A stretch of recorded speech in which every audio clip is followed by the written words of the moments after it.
Collect করে। তো যখন ময়লাগুলা খুব দুর্গন্ধ ছড়ায় তখনও সে এটাতে মাইন্ড করে না, কারণ সে মনে করে এটা তার কাজ, তার ডিউটি, এবং সে বিশ্বাস করে যে সব কাজই গুরুত্বপূর্ণ। এরপর গত মাসে সে 2 দিনের জন্য অসুস্থ ছিল, এবং এই সময় শঙ্কর এলাকার লোকজনেরা খুব বিপদে পড়ে গিয়েছিল, কারণ তাদের ময়লা আবর্জনার স্তূপ তাদের বাসার সামনে তৈরি হয়ে গিয়েছিল। হ্যাঁ, তোমাদের কাজ হচ্ছে এইচডব্লিউ হচ্ছে লেসন 5 থেকে যে কোশ্চেন গুলো আছে, কোশ্চেন গুলো আছে, কোশ্চেন হচ্ছে B1 B1 এবং B2 এগুলা এইচডব্লিউ করবে। B1 এবং B2 এইচডব্লিউ করবে। আচ্ছা, তোমরা ট্রাই করবা, নেক্সট ক্লাসে বুঝতে না পারলে আমি করে দিব, চিন্তা করার কারণ নাই। পয়েন্ট থাকবে, হ্যাঁ পয়েন্ট থাকবে, অবশ্যই পয়েন্ট থাকবে। তো আর হচ্ছে সামারিটা বলছিলাম যে যখন সে অসুস্থ হয়ে গেল তখন বুঝতে পারলো যে তার কাজটা আসলে কত গুরুত্বপূর্ণ, এলাকাবাসীও বুঝতে পারলো যে তার কাজটা কত গুরুত্বপূর্ণ। যদি সে সময় মতো ময়লা আবর্জনা কালেক্ট না করে তাহলে পুরো এলাকার জন্য একটা ডাস্টবিনে রূপান্তরিত হবে, একটা ময়লা আবর্জনার স্তূপে পরিণত হবে। তাই সে আর অসুস্থ হতে চায় না। এই হলো গল্পের এই বুলবুলের সামারি। তো তোমরা এটা খুব সুন্দর করে ইংরেজিতে লেখার চেষ্টা করবা, এবং কে কে লিখতে পেরেছো আমাকে জানাবা, ঠিক আছে? আমাদের ক্লাস টাইম বোধহয় শেষ, আমি তোমাদের এখন আনমিউট করছি, প্রয়োজন ছাড়া কেউ কথা বলবা না। হ্যাঁ, একজন করে বলো। আসসালামু আলাইকুম স্যার। ওয়ালাইকুম আসসালাম। স্যার আমার কি লিখে কি লিখতে পেয়েছিল? সালাম দিতে হবে না, শুধু প্রশ্ন করো। স্যার B2 তো স্যার একটা কম্পোজিশন লেখার কথা আছে স্যার, তো আমরা কি স্যার কম্পোজিশনটা লিখবো? কম্পোজিশন বলি নাই তো, আমি সামারি লিখতে বলেছি, তোমরা সামারি লিখবা। স্যার না স্যার B2 এর কোশ্চেনে লিখবো। B2 এ স্যার কম্পোজিশন আছে। এটা think of a person who helps you live well, write a composition on this person. ও হ্যাঁ, এরকম লিখতে পারো। তোমাদের বাসায় যে মহিলা কাজ করে তার সম্পর্কে লিখতে পারো। তোমাদের বাসায় স্যার মেসেজের সামারিটা লিখবো। মিউট করো। স্যার আমরা কি শুধু এখানে জাস্ট প্রশ্নের উত্তরগুলো স্যার ইসমাইলের স্যার অ্যান্টোনিম কি ডিওডোরিস হবে? এই প্রশ্নগুলোর উত্তর লিখবা, আর এই প্রশ্নগুলোর উত্তর দিলে তোমার নিজের এই বুলবুলের মতো তোমাদের আশেপাশে আরো যে কর্মীরা আছে, মনে করো তোমাদের বাসার দারোয়ান আছে, তোমাদের বাসার কাজের মহিলা বা কাজের লোক, তাদের সম্পর্কে লিখবা যে তাদের তাহলে স্যার কম্পোজিশন লিখি। এরকম করে একটা কম্পোজিশন তৈরি করবা। স্যার আমরা আপনাকে পড়ার বাইরে কিছু কোশ্চেন করা স্যার ইসমাইলের স্যার অ্যান্টোনিম কি স্যার ডিওডোরিস হবে? হ্যাঁ, ডিওডোরেন্স হয়, অবশ্যই হয়। স্যার এটা কি কাজের সম্পর্কে? স্যার তাহলে কম্পোজিশনও লিখবো আর কোশ্চেনও লিখবো কম্পোজিশনে লিখবা, কোশ্চেন আনসার লিখবা, আর সামারিও লিখবো। সামারিও লিখবা। Okay sir. সামারি কিভাবে লেখে স্যার আমি বুঝলাম না, স্টুডেন্ট। সামারি মানে গল্পটা নিজের ভাষায় আবার লিখো, নিজের মতো করে। জি স্যার। সুস্থ থাকো, আমাদের টাইম শেষ। আল্লাহ হাফেজ। আমি সব প্রশ্নের উত্তর দিয়েছি, ভালো করে বুঝে নাও, উত্তর পেয়ে যাবে। আমি বলেছি কম্পোজিশন লিখবে, সামারি লিখবে, আর এখানে যে B1 এর কোশ্চেন আছে কোশ্চেনগুলোর আনসার করবে। ওকে, ভালো থাকো, আল্লাহ হাফেজ, সি ইউ টুমরো, চিলড্রেন, আডিয়াস।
ওয়ালাইকুম সালাম, আছি ভালোই।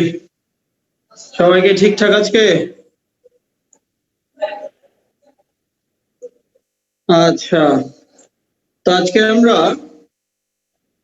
যে টপিকটা আলোচনা করেছিলাম সেটা হলো বিরাম চিহ্ন।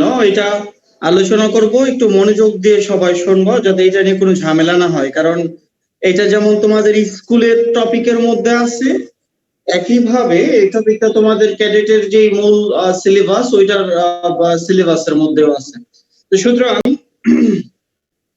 একটু সিরিয়াসলি দেখবা, যদিও টপিকটা সহজ কিন্তু তোমার বোঝা জরুরি।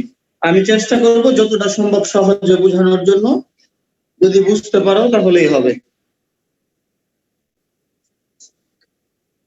আচ্ছা, খেয়াল করে দেখো, এটার নাম বলি আমরা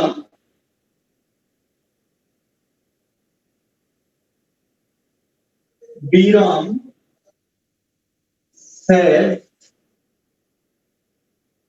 জ্যোতি,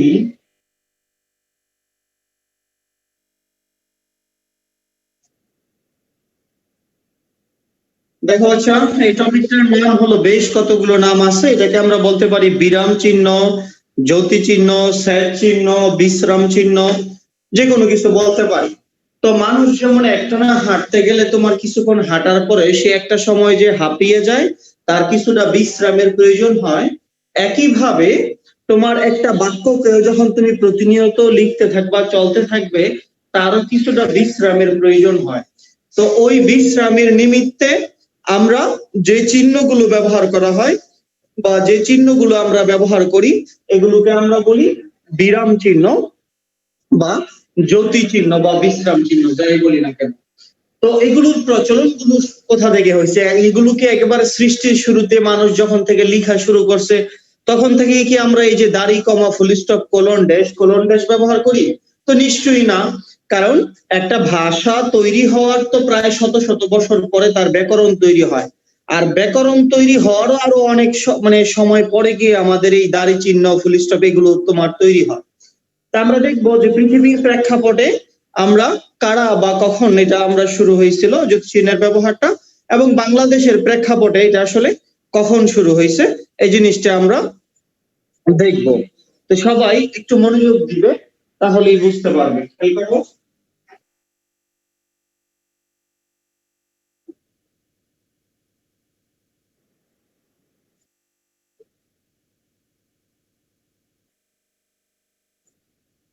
পৃথিবীর ইতিহাসে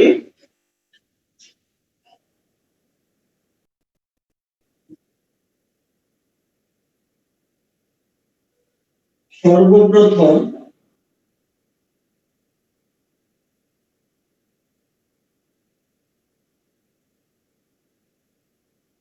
মিশা মিশা স্টিল নামক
কি বলছি?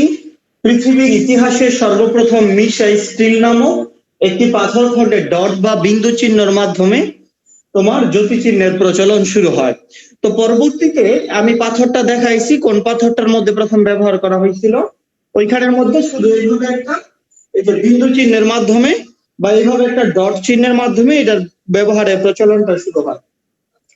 পরবর্তীতে রোমানরা আনুষ্ঠানিকভাবে জ্যোতি চিহ্নের ব্যবহার শুরু করে।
তো খেয়াল করে দেখো, পরবর্তীতে রোমানরা আসলে আনুষ্ঠানিকভাবে এই জ্যোতি চিহ্নের ব্যবহার শুরু করে।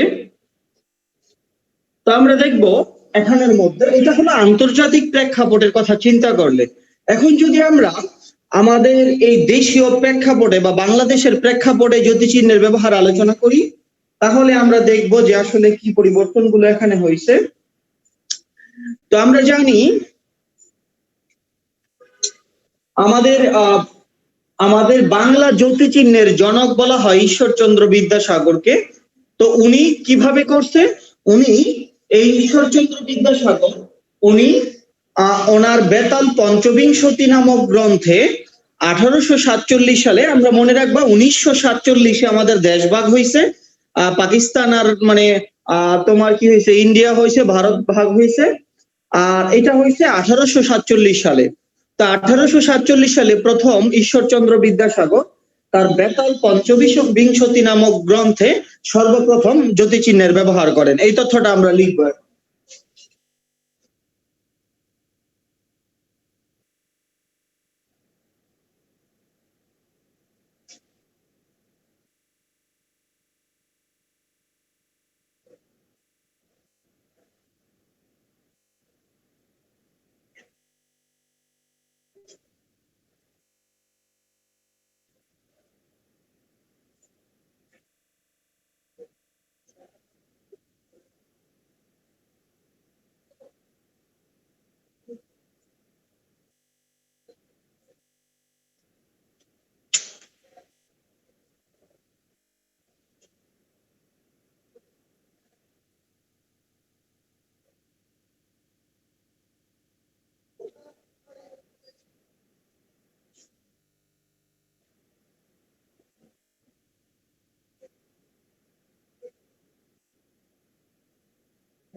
বাংলায় 1847 সালে ঈশ্বরচন্দ্র বিদ্যাসাগর প্রথম জ্যোতি চিহ্নের ব্যবহার শুরু করেন।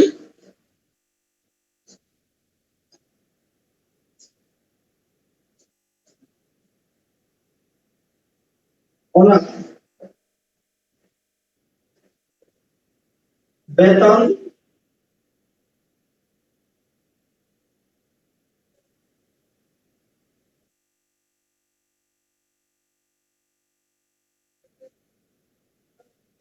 কোন বই এটা শুরু করে?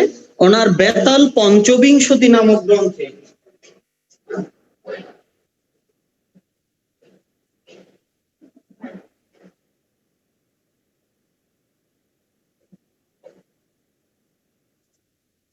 তো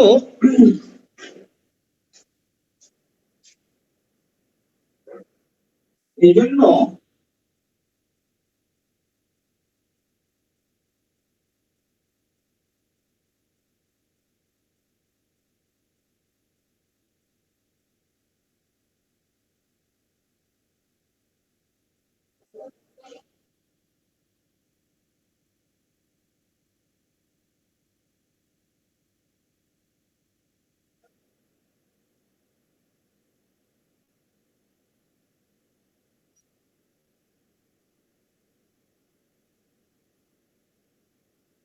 এই জন্য কি বলা হয়, এই জন্য ঈশ্বরচন্দ্র বিদ্যাসাগরকে বাংলা জ্যোতিচিহ্নের জনক বলা হয়।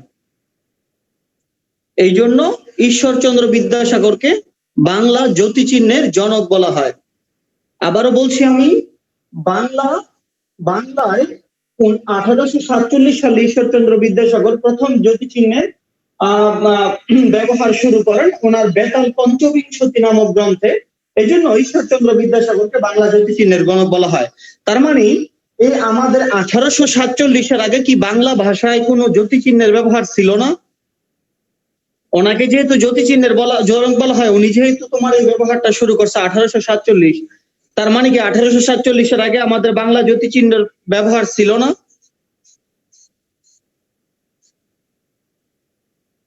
আচ্ছা, কারো কোনো কথা নাই। তার আগেও ব্যবহার ছিল। ব্যবহার কোনটা ছিল? শুধু আমাদের ছিল হলো একদারি, সিঙ্গেল দাড়ি আর ডাবল দাড়ি ছিল, একদারি এবং দুই দাড়ি।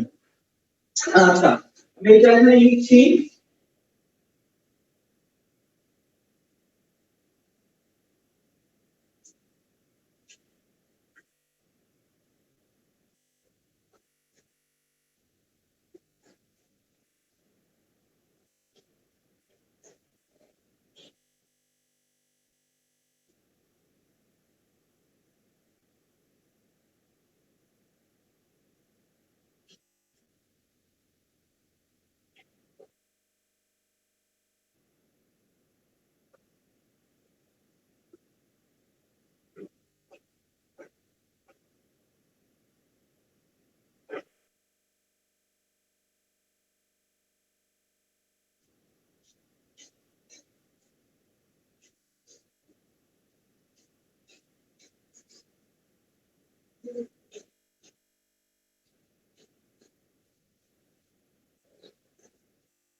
এই ওনার এটা ব্যবহারের আগেও আমাদের একদারি এবং দুই দাড়ির ব্যবহার ছিল। এখন বলতে পারো যে একদারি এবং দুই দাড়ি কি? আমাদের তখন অল্প বিরতির জন্য আমরা একদারি ব্যবহার করতাম, আর বেশি বিরতির জন্য তখন আমরা দুই দাড়ি ব্যবহার করতাম। অল্প বিরতির প্রয়োজনে আমরা একদারি ব্যবহার করতাম, আর বেশি বিরতির প্রয়োজনে তখন আমরা দুই দাড়ি ব্যবহার করতাম। তো এই ছিল জ্যোতিচিহ্নের ব্যবহার, সিঙ্গেল দাড়ি এবং ডাবল দাড়ি ছিল। তো ঈশ্বরচন্দ্র বিদ্যাসাগর উনি ইংরেজি থেকে সবগুলো চিহ্ন, দাড়ি, কোলন, সেমিকোলন, কমা, এরপরে ফুল স্টপ, কোশ্চেন মার্ক, এরপরে তোমার ইন্টারোগেশন কি বলা হয়, এক্সক্লেমেশন মার্ক, সবগুলো উনি ওইখান কোথা থেকে নিয়ে আসলো? ইংরেজি থেকে নিয়ে এসে উনি বাংলায় বসিয়ে দিল। শুধু ইংরেজির ফুল স্টপটা উনি আনে নাই, কারণ আমাদের এই দাড়িটা অলরেডি ছিল বাংলাতে। এই জন্য বাংলা ভাষার এই নিজস্ব এই সম্পদটা, একটা সম্পদ ছিল, এই জন্য একটা সম্পদ রেখে দিয়ে উনি ফুল স্টপটা না এনে উনি বাকি চিহ্নগুলো নিয়ে আসছে। এই যেহেতু বাংলা ভাষায় দাড়িটা ছিল, এই জন্য ইংরেজি ফুল স্টপের পরিবর্তে উনি দাড়ি ব্যবহার করছে, আর বাকি সব তোমার বাকি যে চিহ্নগুলো আছে এগুলো ইংরেজি থেকে উনি নিয়ে আসছে। এবং এই ডাবল দাড়ির চিহ্ন কি এখন বাদ হয়ে গেছে, অনেকটা ব্যবহার নাই বললেই চলে। তো এইগুলো আমাদের ব্যবহার। তো এখন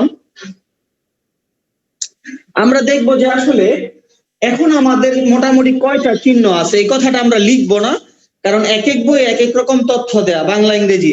কোন বইয়ে বলা হয় যে আমাদের এই যে মানে জ্যোতিচিহ্ন 12টা, কোন বইয়ে 16টা, কোন বইয়ে 11টা, কোন বইয়ে 13টা, কোন বইয়ে 21টা। এক এক বইয়ে এক এক রকম তথ্য আসলে দেয়া, এবং এরা ওইখানে ওইটার পক্ষে যুক্তিও দিছে। তো এই জন্য আমরা জ্যোতিচিহ্ন কয়টা এটা আমরা এক্স্যাক্টলি বলবো না, তবে জ্যোতিচিহ্ন মোটামুটি ভাবে মানে 11 থেকে 12টার মতো কাউন্ট করা হয়। এক্সাক্ট বলা যাবে না যে এতটা জ্যোতিচিহ্ন আছে, তবে আমার হিসেবে 11টা হয়, কোন কোন বইয়ে, অধিকাংশ বই আবার বলা হয় যে 12টা, তবে এর বাইরেও আছে জ্যোতিচিহ্ন, এগুলোকে জ্যোতিচিহ্ন হিসেবে ব্যবহার করা হয়। আচ্ছা, তাহলে এখন আমরা দেখব যে আমাদের বাংলা বাক্যের শেষে কয়টা জ্যোতিচিহ্ন ব্যবহার করা হয়, এটা আমরা দেখব। কে বলতে পারো? কমেন্টে জানাও দেখি যে বাংলা বাক্যের শেষে কয়টা জ্যোতিচিহ্ন ব্যবহার করা হয়।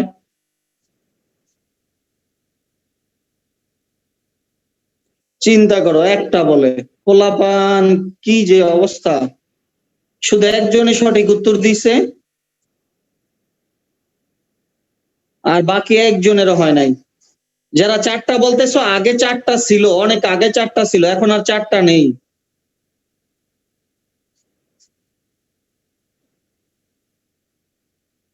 আচ্ছা,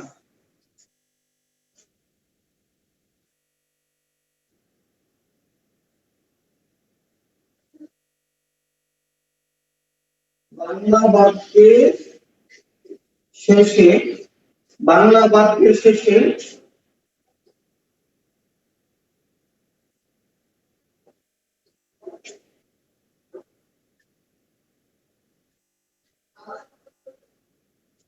তিনটি চিহ্ন ব্যবহৃত হয়। চিহ্নগুলো কি কি?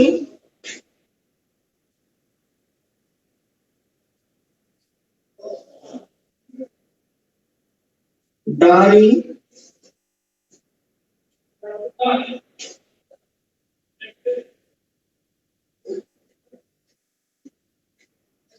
প্রশ্ন চিহ্ন, আর হলো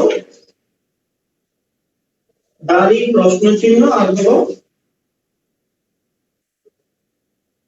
আশ্চর্য চিহ্ন। খেয়াল করো, তিনটা চিহ্ন ব্যবহার করা শেষ, একটা হলো দাড়ি, একটা প্রশ্ন চিহ্ন, আর একটা হলো আশ্চর্য চিহ্ন। এভাবে করে চিহ্নগুলো এইভাবে করে লেখা হয়। প্রথমটা দাড়ি হলো এইটা, এরপরে প্রশ্ন চিহ্ন হলো এইটা, আর আশ্চর্য চিহ্ন হলো এইটা। এই তিনটা চিহ্ন মূলত আমরা এখন বাক্যের শেষে ব্যবহার করি। এই তিনটার বাইরে কোনো চিহ্ন আমরা বাক্যের শেষে ব্যবহার করি করি না। আচ্ছা, তো এই হলো আমাদের তিনটা চিহ্ন। আচ্ছা, খেয়াল করো, এখন আমাদের কোন জিনিসগুলো আসবে, এই জিনিসগুলো আমরা এখন আলোচনা করবো। খুব ইম্পর্টেন্ট, এখন ইম্পর্টেন্ট জিনিসগুলো এখন আলোচনা শুরু করবো। খেয়াল করো, এগুলো কি লেখা হয়েছে সবার? এগুলো সবার লেখা হয়েছে কিনা?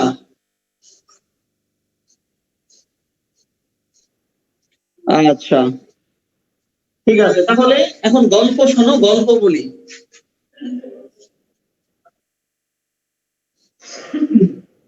আচ্ছা, খেয়াল করো, গল্পটা হলো যে আমরা এখন আলোচনা করবো যে আসলে কোন চিহ্নে কতটুকু থামতে হয়, বা তোমার বিরতিকাল, জ্যোতি চিহ্নের বিরতিকালটা এখানে আলোচনা করব। একটা গল্পের মাধ্যমে আলোচনা করব। গল্পটা আমার এক বন্ধুর গল্প, তো একটু ভালো করে শুনবা। আমরা এখানে উপরে হেডিং দিব জ্যোতি চিহ্নের বিরতিকাল।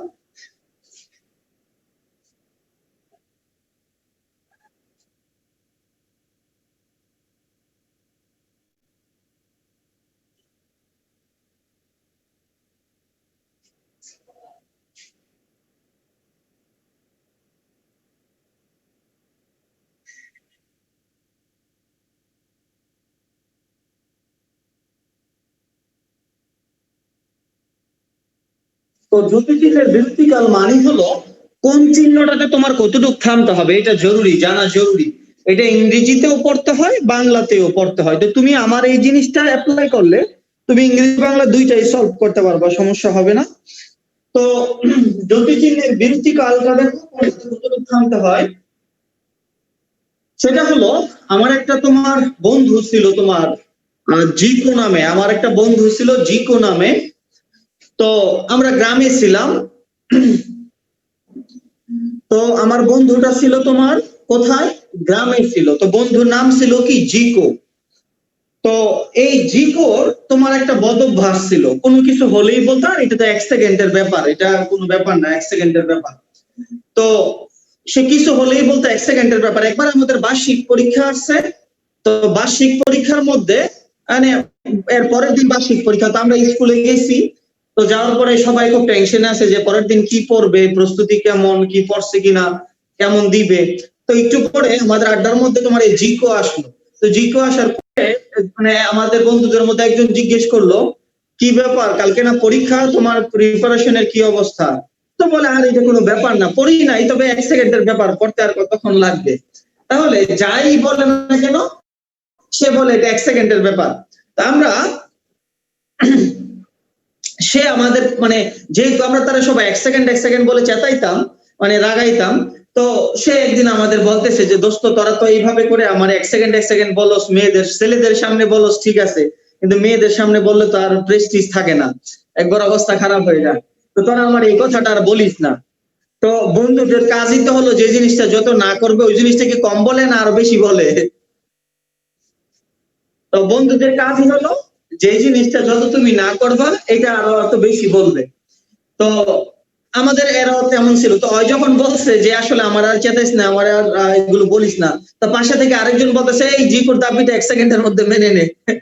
তো আমার 1 সেকেন্ড কথাটা বলতেছে। তো আমরা এই কথাটাই লিখবো যে জিকুর দাবিটা 1 সেকেন্ডের মধ্যে মেনে নাও, তাহলে আমরা চিহ্নের ব্যাপারগুলো অনেকটা আমাদের মুখস্থ হয়ে যাবে। আমরা লিখবো কি, ওই বন্ধুর কথাটাই আমরা লিখবো জিকুর দাবিটা 1 সেকেন্ডের মধ্যে মেনে নাও। আমরা যেহেতু গ্রামে ছিলাম এই জন্য আমরা দাবিটা না বলে আমরা দাবিটা বলবো, জিকুর দাবিটা 1 সেকেন্ডের মধ্যে মেনে নাও।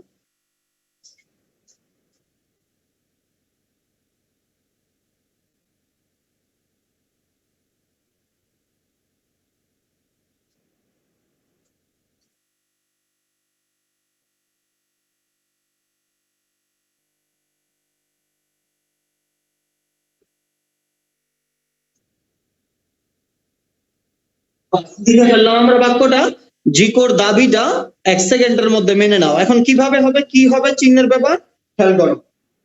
এখানে জি দিয়ে হলো জিজ্ঞাসা চিহ্ন, জি দিয়ে কি জিজ্ঞাসা চিহ্ন বা প্রশ্নবোধক চিহ্ন, কো দিয়ে হলো কোলন, কো দিয়ে হলো জিকোর, কো দিয়ে হলো কোলন, দা দিয়ে দাড়ি, বি দিয়ে বিস্ময় চিহ্ন, ড দিয়ে ড্যাশ।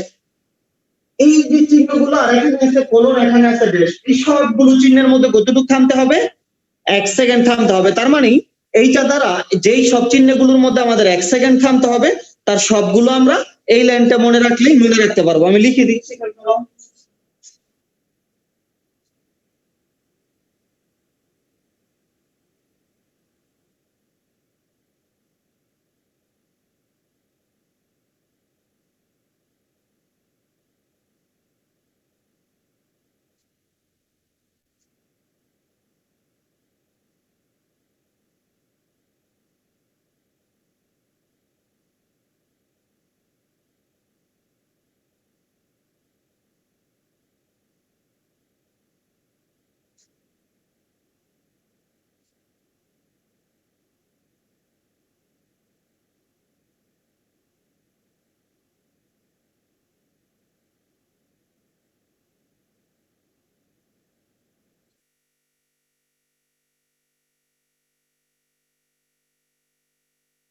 আচ্ছা খেয়াল করি, তাহলে দেখো তো, জিতে জিজ্ঞাসা চিহ্ন, কোতে কোলন, দাতে দাড়ি, বিতে বিষয়, ডতে ড্যাশ, আর এখানে আছে কোলন, এখানে আছে ড্যাশ, দুইটা যদি মিলিয়ে দেই তাহলে হয়ে যাবে কি কোলন ড্যাশ। তাহলে এই সবগুলো চিহ্নের মধ্যে আমি কতটুকু থামতে হবে, 1 সেকেন্ড থামতে হবে। এই সবগুলো চিহ্নের মধ্যে আমার 1 সেকেন্ড থামতে হবে। তাহলে যে সকল চিহ্নগুলোর মধ্যে আমাদের 1 সেকেন্ড থামতে হবে এগুলো মনে রাখার জন্য আমরা কি মনে রাখবো, শুধু এই বাক্যটা মনে রাখবো যে জিকুর দাবিটা 1 সেকেন্ডের মধ্যে মেনে নাও। এটা যদি মনে থাকে আমাদের যে সকল চিহ্নগুলোতে 1 সেকেন্ড থামতে হবে এটা আমাদের অটোমেটিক্যালি মনে থাকবে, আমাদের ভুলার কথা না। এখন আসো অন্যান্য যে চিহ্নগুলো ওইগুলো আমরা কিভাবে দেখবো খেয়াল করে দেখো। আচ্ছা,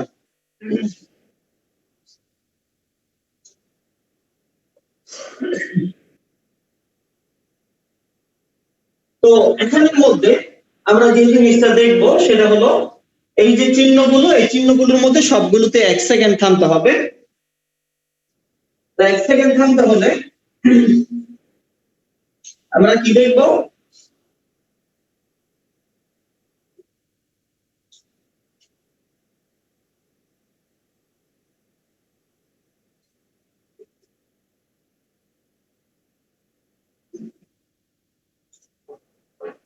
তো কিছুদিন পর ওই বন্ধুর অভ্যাসটা আসলে চেঞ্জ হয়ে গেছে।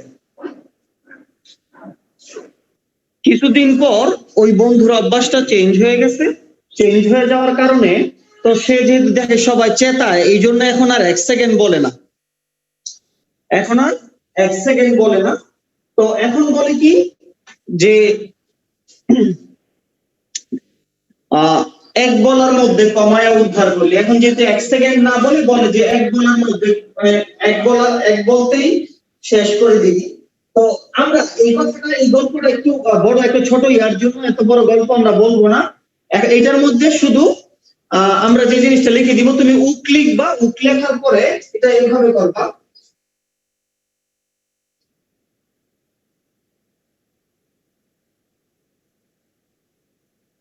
ওই গল্পটা আমরা নাই বলি, কারণ এই গল্প বললে এখানে সময় যাবে। প্রথমটা মনে রাখবা, উক লিখে তুমি লিখবা এক বলতে যে সময়। উক মানে কি?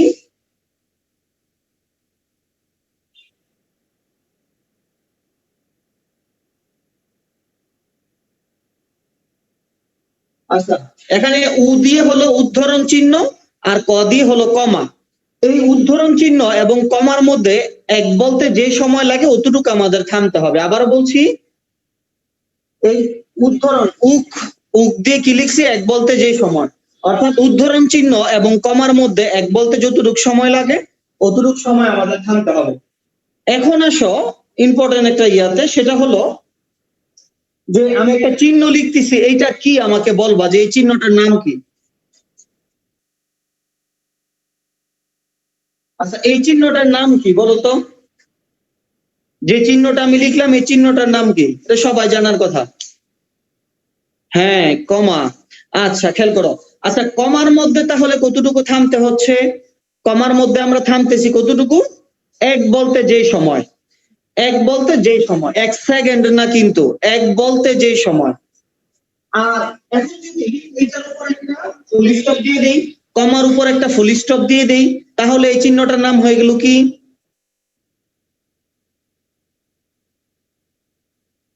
হ্যাঁ, অনেকে বলতেছে সেমিকোলন। ঠিক আছে, তাহলে দেখতে পাচ্ছ যে কমাতে চিহ্ন থাকে একটা আর সেমিকোলনে চিহ্ন থাকে তার ডাবল, অর্থাৎ দুইটা। তাহলে কমাতে যদি এক বলতে যতটুকু সময় থামতে হয়, তাহলে সেমিকোলনটা যেহেতু কমার ডাবল, তাহলে সেমিকোলনে কতটুকু থামতে হবে? এক বলার দ্বিগুণ সময় থামতে হবে। কথা বুঝছি কিনা? আমি চেষ্টা করছি সহজে বলার জন্য। কমাতে যেহেতু চিহ্ন একটা, তাহলে কমাতে যেহেতু এক বলতে যে সময় থামতে হয়, সেমিকোলনটা যেহেতু কমার দ্বিগুণ অর্থাৎ ডাবল, তার মানে থামতেও হবে ডাবল। তার মানে কমাতে যদি এক বলতে যে সময় থামতে হয়, তাহলে সেমিকোলনে এক বলার দ্বিগুণ সময় থামতে হবে, কারণ চিহ্নটাও দ্বিগুণ।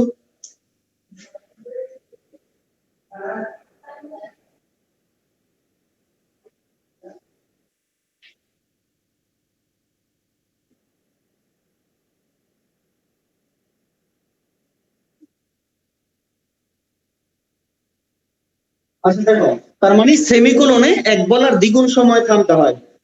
আচ্ছা, খেয়াল করো, তাহলে আমাদের যদি বলে 1 সেকেন্ড থামতে হয় কোন চিহ্নগুলোতে, আমরা বলবো জিকুর দাবিটা 1 সেকেন্ডের মধ্যে মেনে নাও। অথবা যদি আলাদা করে বলে যে কলনে কতটুকু থামতে হয়, জিজ্ঞাসা চিহ্নে, এরপরে দাড়িতে, ড্যাশে, কলন ড্যাশে কতটুকু থামতে হয় 1 সেকেন্ড বলবো।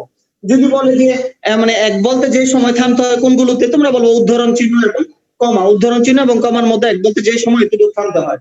আর সেমিকোলনটা যেহেতু কমার দ্বিগুণ, এই জন্য সেমিকোলনে এক বলার দ্বিগুণ সময় থামতে হয়। এক বলার দ্বিগুণ সময়। বাস, এখানে চিহ্ন হয়ে গেল। উপরে আছে 6টা, এখানে 2টা 8টা, আর নিচে সেমিকোলন একটা 9টা চিহ্ন। এখন এই 9টা চিহ্ন বাইরে, এই 9টা চিহ্নের বাইরে, বাচ্চা আবারও বলছি, এই 9টা চিহ্নের বাইরে যদি যে কোনো একটা চিহ্ন দিয়ে তোমাকে বলে দেয় যেটার মধ্যে কতটুকু থামতে হবে, তুমি বলে দিবা থামার প্রয়োজন নেই। তুমি কি বলে দিবা? থামার প্রয়োজন নেই। এখন আমাকে একটা কোশ্চেনের উত্তর দাও দেখি, যে তোমার হাইফেনে কতটুকু থামতে হয়? কে বলতে পারো? কোন ব্রিলিয়ান্ট বাচ্চা আছো কিনা? হাইফেনে কতটুকু থামতে হয়? হ্যাঁ, মোতাহার মনে হয় বলে ফেলছে সঠিক উত্তর। এই যে অনেকে ভুল উত্তর দিচ্ছে, হ্যাঁ অনেকে আবার শুদ্ধ দিচ্ছে। 4 সেকেন্ড থামতে হয়? বলে কি এগুলো? বলাবান তো মাথার মধ্যে বজ্রপাত হবে যে অবস্থা দেখা যায়, যে কথা বলে। আচ্ছা, যেহেতু এই হাইফেনটা আমার এখানের মধ্যে কোথাও আমি লিখি নাই, তার মানে এটা এই জায়গার বাইরে, তার মানে এটার মধ্যে থামার প্রয়োজন নেই। এটাতে থামার প্রয়োজন নেই। কারণ কি আমি বলছি এগুলোর ভিতরে থাকলে এগুলোকে আমরা বলবো যে থামার প্রয়োজন আছে, যে কোনো একটা লিখবো। এর বাইরে গিয়ে যে কোনো চিহ্নের কথা বললে আমরা বলে দিব থামার প্রয়োজন নেই। যদি বলে হাইফেন, থামার প্রয়োজন নেই। যদি বলে বন্ধনী চিহ্ন, থামার প্রয়োজন নেই। যদি বলে সমান চিহ্ন, থামার প্রয়োজন নেই। যদি বলে যে ছোট থেকে বড়, থামার প্রয়োজন নেই। যদি বলে বড় থেকে ছোট, তাও থামার প্রয়োজন নেই। তাহলে যদি বলে ধাতু চিহ্ন, তাহলে থামার প্রয়োজন নেই। তাহলে এই চিহ্নগুলো বাদে আর যেই চিহ্নই বলে দিবে না কেন, তুমি বলে দিবা থামার প্রয়োজন নাই। তাহলে কি আমরা কি এই কোনটাতে কতটুক থামতে হবে, বিরতি চিহ্নের কোনটাতে কতটুক থামতে হবে, এই জিনিসটা কি আমরা ক্লিয়ার কিনা বা এই জিনিসটা আমরা বুঝছি কিনা জানাও দেখি।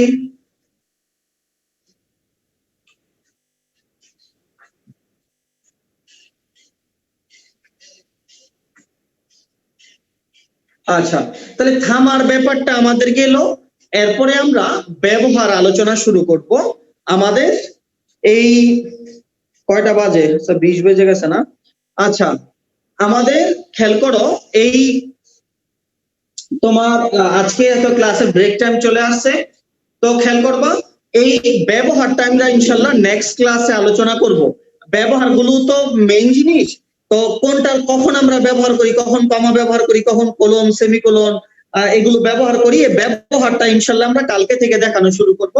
আমি চেষ্টা করবো খুব ইজিলি কি কোনো না কোনো টেকনিকের মাধ্যমে দেখাতে, তো সবাই ঠিক সময়ে জয়েন করবা। তো তোমাদের এখন ব্রেক চলবে, তোমাদের 9টা কত পর্যন্ত, এখন কত বাজে দেখি, তোমাদের 35 পর্যন্ত ব্রেক চলবে। এখন 9টা 21 বাজে, তোমাদের 9টা 35 পর্যন্ত পর্যন্ত ব্রেক। 35 থেকে আবার নেক্সট ক্লাস শুরু হবে। 35 থেকে তোমাদের নেক্সট ক্লাস শুরু হবে।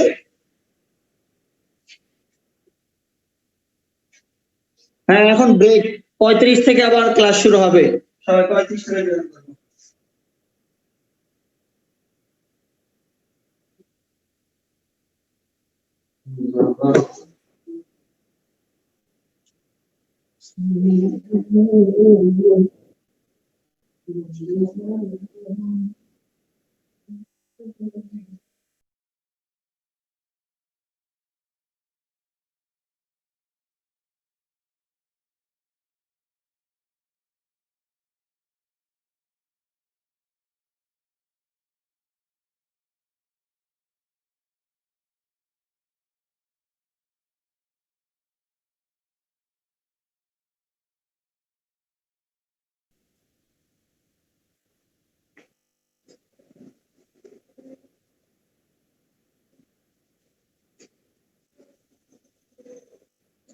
ইয়া সাকিব, এটা ভালো মার্কার দিয়ে যাও তো, হালকা কালি।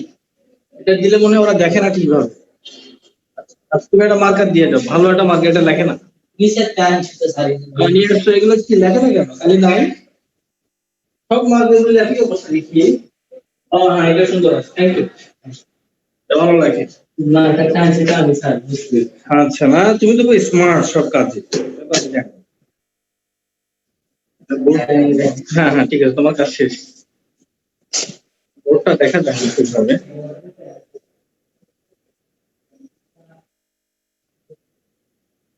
তোমরা হোমওয়ার্ক করেছো?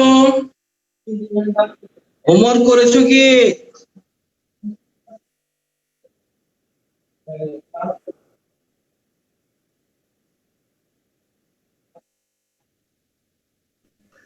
Yes, sir, করেছি। সবাই করেছো? স্যার করেছি।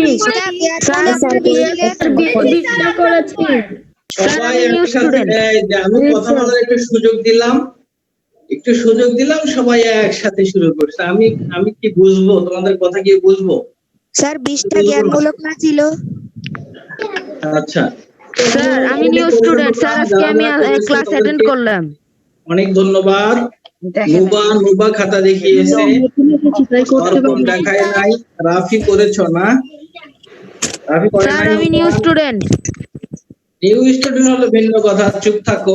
আমি নতুন হ্যাঁ, চুপ থেকে ক্লাসটা করতে হবে। আরাম আলী বলেছে, আরফিন খান করে নাই হোমওয়ার্ক। আরফিন খান, ব্যাপারটা কি বোঝো নাই? আমার ক্লাস বোঝো নাই? মুমতাজির চৌধুরী হোমওয়ার্ক করেছে, জয় হোমওয়ার্ক করে নাই। জয় ফাঁকিবাজ। তারপরে হচ্ছে ফারদিন ভুইয়াও করেছে। আমি করেছি। নতুন স্টুডেন্ট হলে কোনো সমস্যা নেই, এই চ্যাপ্টারটা প্রায় শেষ। নতুন স্টুডেন্ট হলে জি স্যার, আমিও করেছি। প্রায় শেষ, তো পরের চ্যাপ্টার থেকে পাবা। আর এই চ্যাপ্টারটা একা একা পড়বা, যদি কোনো রিভিউ ক্লাস পাও তখন সেটা কভার করে নিবে। কেমন? আমিও করেছি। আব্দুল জুনাইদ করেছে, নিশাত তাবাসসুম করেছে, কাফি স্যার, আমিও করেছে, করেছি। আলবি করে নাই। রায়ান করেছে, তন্ময় করেছে, Ahnab Abdullah, Ikramul Haque Munna, thank you. Sir Manna. তারপরে কি Adrita Arif Khan, thank you. Sir Munna Manna না। নুজহাত শারমিন করেছে, thank you. Alif, thank you. Sajidul, thank you. Tanmoy করেছো, থ্যাংক ইউ। আহনাব আব্দুল্লাহ করেছে, হোসাইন, রেদওয়ান হোসাইন, তাহমিদ, মোতাহার, যারা যারা করেছো, আবু জুনাইদ, স্যার thank আমিও you। তো করছি, তারপর বলেন না। রহমান, স্যার আমিও করেছি। হ্যাঁ তোমরা অনেক ভালো স্যার ছিলে। টিসানের রহমান করে নাই। হ্যাঁ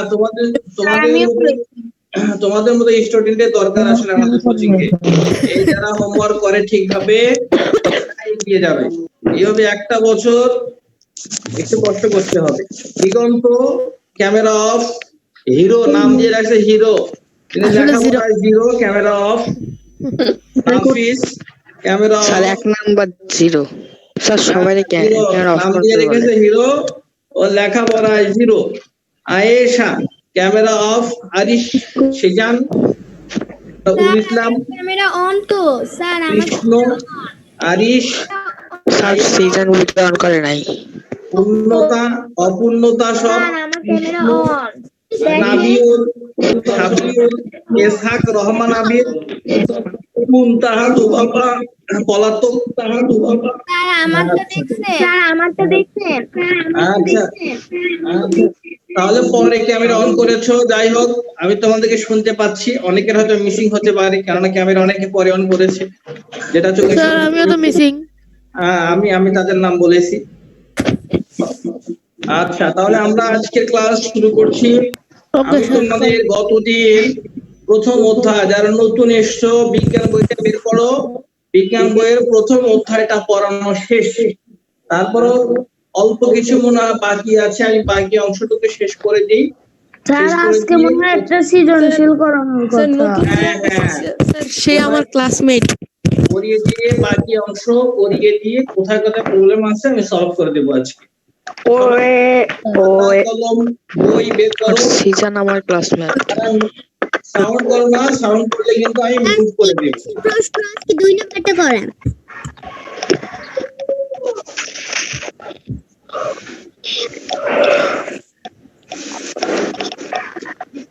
স্যার ক্যামেরাটা একটু ডান দিকে নেন। স্যার সবাই ভিডিও অন করে অফ করে রাখছে। ক্ষেত্রফল অনুসার স্যার সিজন, জোহান, ডারিং ভিডিও অফ করে স্যার রাখছে। ক্যামেরাটা একটু ডান দিকে নেন, স্যার কিছু দেখা যায় না। ক্ষেত্রফল কি স্যার? ক্ষেত্রফল কি স্যার? আমি পাইনি এটি। ক্ষেত্রফল কি স্যার? ক্ষেত্রফল দৈর্ঘ্য গুণ প্রস্থ। দৈর্ঘ্য গুণন প্রস্থ। তোমার রুম যে আছে, তুমি যে রুমে আছো তার ক্ষেত্রফল যদি তাকে বের বলে করতে হয়, তখন রুমের দৈর্ঘ্য আর প্রস্থ পরিমাপ করতে হবে। পরিমাপ করে দুটো গুণন দিলে কাউকে ক্ষেত্রফল বলে না। বেরিয়ে আসবে। ক্ষেত্রফল বের করতে হয়। এটা তো ক্লাস 5 এ শেখার কথা, ক্ষেত্রফল কি। হ্যাঁ, তোমাদের ক্লাস 5 এ ক্ষেত্রফল পরিমাপের একটা উদাহরণ মনে হয় ছিল। স্যার ফাইভে পড়ে নাই, ফাঁকি মারছে। যদি ক্লাস 5 সম্বন্ধে আমি ওই জানি না, তবে স্যার তামিম হোসেন রাফি নাচতেছে। ক্লাস 5 পড়তাম, আমরা পড়েছি পরিমাপের কথা ছিল। আচ্ছা, তো বুঝতে পেরেছো নিশ্চয়ই ক্ষেত্রফল জিনিসটা কি। আচ্ছা, এখন কালকে 1 নাম্বার, স্যার 1 নাম্বার সৃজনশীল প্রশ্ন করানো হয়েছে, আজকে 2 number. 2 number, good. Mohsinuddin Sarkar একজন রপ্তানিকারক। রপ্তানিকারক কারে কয়? যে দেশের পণ্য যে দেশের পণ্য বিদেশে রপ্তানি করে। থেকে অন্য দেশে বিক্রি করে, তাই না? ওই দেখে দেখে না বলে না দেখে বলো। হ্যাঁ, এটা রপ্তানি, এক্সপোর্টার, সে রপ্তানিকারক। এবছর তিনি বিদেশে স্যার সবাই দেখে দেখে বলতেছে। 5 মেট্রিক টন আমার নিচে তো যে দেখে দেখে লিখবে। ওই আছে আমি আসলে তোমাদের আর পাচ্ছি না, তোমাদের মিউট করে দিচ্ছি। আমার নিচে খাতা। বুঝছো, আমার কানে ধরছে খুব, তোমাদের এই সাউন্ড গুলো আমার কানে ধরছে।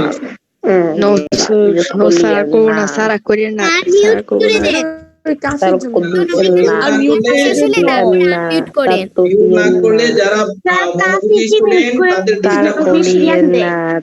ডিস্টার্ব হয়, তাদের অনেক ডিস্টার্ব হয় যারা মনোযোগী student। আমি করি স্যার মিউট করে দেন। কথা হবে না,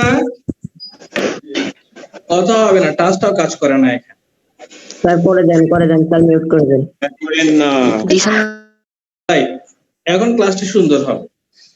তো হোসেনুদ্দিন সরকার উনি রপ্তানিকারক, উনি এবছর বিদেশে 5 মেট্রিক টন পাট রপ্তানি করেন। কয় মেট্রিক টন? 5 মেট্রিক টন পাট করেন রপ্তানি। আনমিউট ছিল হোসেনুদ্দিন সরকার। এখন ঠিক আছে? আমার ভিডিও অন আছে, দেখা যাচ্ছে আমাকে? আচ্ছা, পারদ হচ্ছে এমন এক জাতীয় পদার্থ, সেটা তোমার থার্মোমিটারে দেয়া থাকে, এটা তাপ পেলে উপরের দিকে ওঠে, মার্কারি বলা হয়। এইচজি মার্কারি বা মার্কারি বলা হয় এটাকে, মার্কারি। মার্কারি বা পারদ, এটা একটা মৌলিক পদার্থ। এখানে কি করা হয়, পারদটা থার্মোমিটারে দেয়া হয়। থার্মোমিটারে থাকে তোমার হিউম্যান বডির যে টেম্পারেচার মাপার জন্য থার্মোমিটারটা যখন তৈরি করা হয়, থার্মোমিটারে পারদ দিয়ে রাখা হয়। ওই পারদটা সাধারণত থার্মোমিটারের নিচে তল দেশে থাকে, নিচের দিকে, গোড়ার দিকে। তো যখনই কোনো মানুষ কি জ্বরে আক্রান্ত হয়, তখন তার বডির সংস্পর্শে জিভের নিচে কিংবা বগলের নিচে 1 মিনিট দিলে ওই তাপ পেলে পারদটা উপরের দিকে ওঠে, এবং যত উপরে উঠবে, যদি 103-এ যায় তখন আমরা ধরে নেব যে আসলে তার জ্বর এসেছে 103 ডিগ্রি ফারেনহাইট। যদি 100-তে যায় বলবো যে 100 ডিগ্রি ফারেনহাইট। আশা করি বুঝতে পেরেছো। ওকে, অলরাইট। তো 2 নম্বর প্রশ্নটা, তো এবছর তিনি 5 মেট্রিক টন পাট রপ্তানি করেন। তিনি ব্যবসা বাণিজ্যের ক্ষেত্রে পূর্বে এফপিএস পদ্ধতি ব্যবহার করলেও বর্তমানে এমকেএস পদ্ধতি ব্যবহার করেন। বইয়ের সৃজনশীল প্রশ্ন 2টা দেখো, সৃজনশীল প্রশ্ন 2।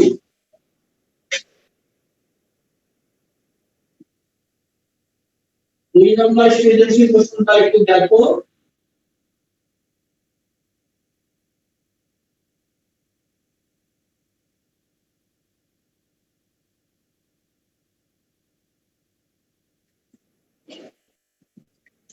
আচ্ছা, তিনি ব্যবসা বাণিজ্যের ক্ষেত্রে পূর্বে এফপিএস পদ্ধতি ব্যবহার করলো, বর্তমানে এমকেএস পদ্ধতি ব্যবহার করেন। উদ্দীপকটা কি বোঝা গেল?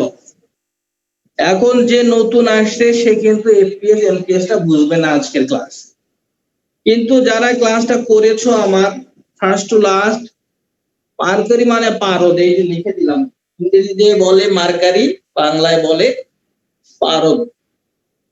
হ্যাঁ, এটা একটা প্রতীক আছে, এইচজি। এইচজি আর এত দরকার নাই, শুধু এত বললাম এইচজি দিয়ে প্রকাশ করা হয়। এই যে আবার একজন লিখছে স্যার এফপিএস এর ফুল মিনিং কি? আমি তো বললামই যে যারা ক্লাস করনি তাদের কিন্তু আসলে বুঝতে কষ্টই হবে।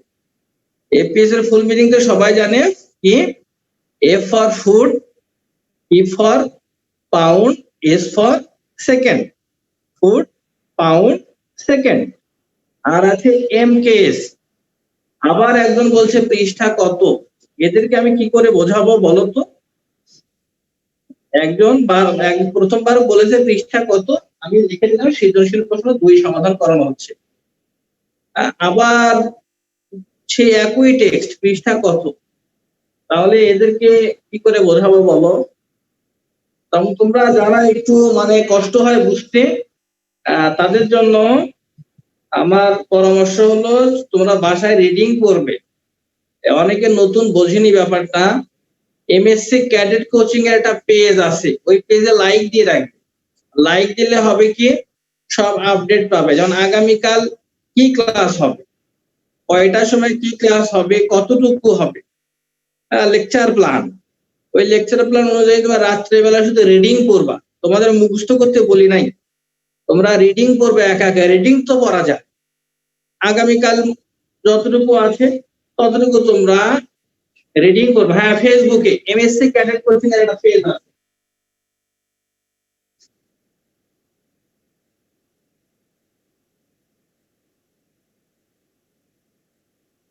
MSc cadet coaching online class তো, এই জন্য তোমাদেরকে একটু মানে বোঝার জন্য চেষ্টা করতে হবে। কেমন, আমি বুঝি না, শোনা যায় না, নানা কমপ্লেন, নানা অভিযোগ অনুযোগ, এগুলো করলে হবে না, তোমার ক্ষতি হবে। কেমন? তো তুমি যেন বুঝতে পারো, এই জন্য তোমাকে তৈরি করে নিতে হবে, নিজেকে তৈরি করে নিতে হবে নিজেই। এই জন্য রিডিংটা শুধু করে রাখবে। রিডিং রিডিং করলে কি হবে, তাহলে পড়াটা তোমার বুঝতে সুবিধা হবে। বুঝতে পারছো? আগামীকাল তোমরা দেখে নেবে আগামীকাল কি আছে। আজকে ক্লাস শেষ করার পরেই দেখে নিবে। ক্লাস শেষ হয়ে গেল আর বইপত্র ছুঁড়ে ফেলে গেমস খেললা, ঘুমিয়ে পড়লা, এরকম যেন না হয়। বুঝছো? কথাগুলো এই জন্য বলছি, ক্লাস শেষ হলো আর তোমরা আগামী দিনের লেকচার প্ল্যানটা দেখে ফেললে এই আছে, ওই অনুযায়ী রাত্রের বেলায় তোমরা রিডিং করবে। ঠিক আছে? তাহলে ক্লাস বুঝতে পারবে। ওকে, লাইক দিব না।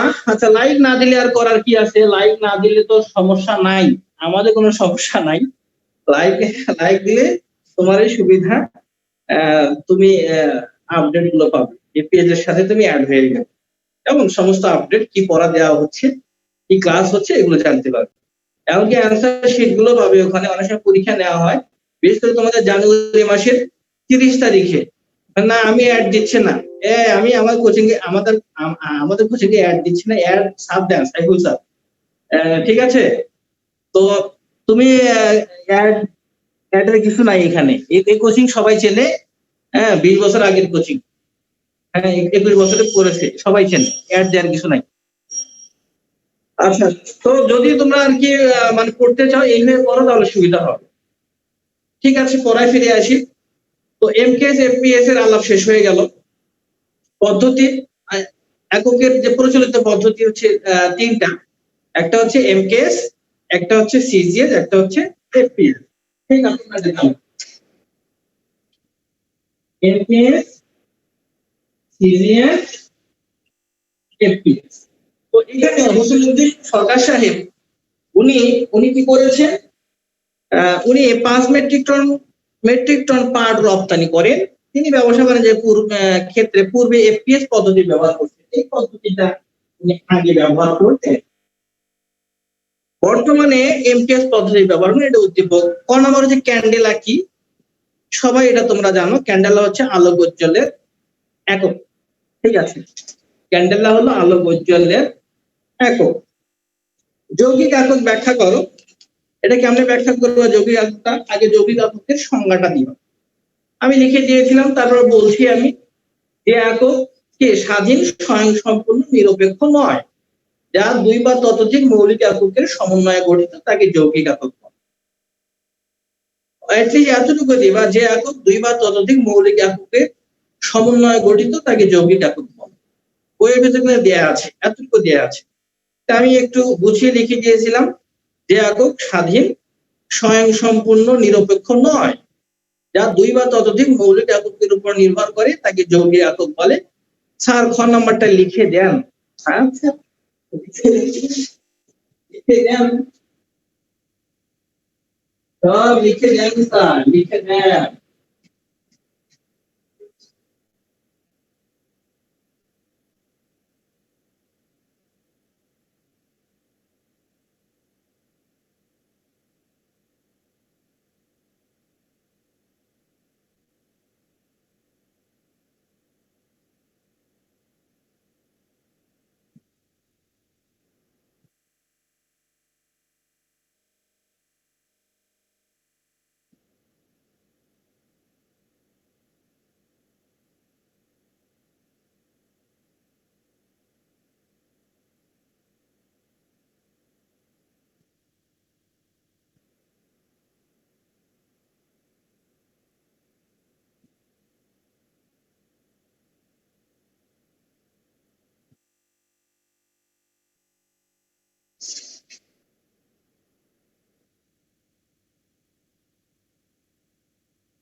যে একক স্বাধীন স্বয়ংসম্পূর্ণ ও নিরপেক্ষ নয় এবং যা দুই বা ততোধিক মৌলিক এককের সমন্বয়ে গঠিত তাকে যৌগিক একক বলে।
ওকে, কি লিখেছি? যে একক স্বাধীন স্বয়ংসম্পূর্ণ নিরপেক্ষ নয় এবং যা দুই বা ততোধিক মৌলিক এককের সমন্বয়ে গঠিত তাকে যৌগিক একক বলে। যেমন আয়তনের একক ঘনমিটার হলো একটি যৌগিক একক, যা কমা দিয়ে লিখে দেখো, যা তিনটি মৌলিক রাশির এককের সমন্বয়ে গঠিত। আমরা জানি আয়তন সমান দৈর্ঘ্য গুণন প্রস্থ গুণন উচ্চতা, এতটুকু দিলেই হবে। আমার সংজ্ঞার জন্য এক, আর বুঝিয়ে দিয়ে উদাহরণ দেওয়ার জন্য এক, 2 নম্বর।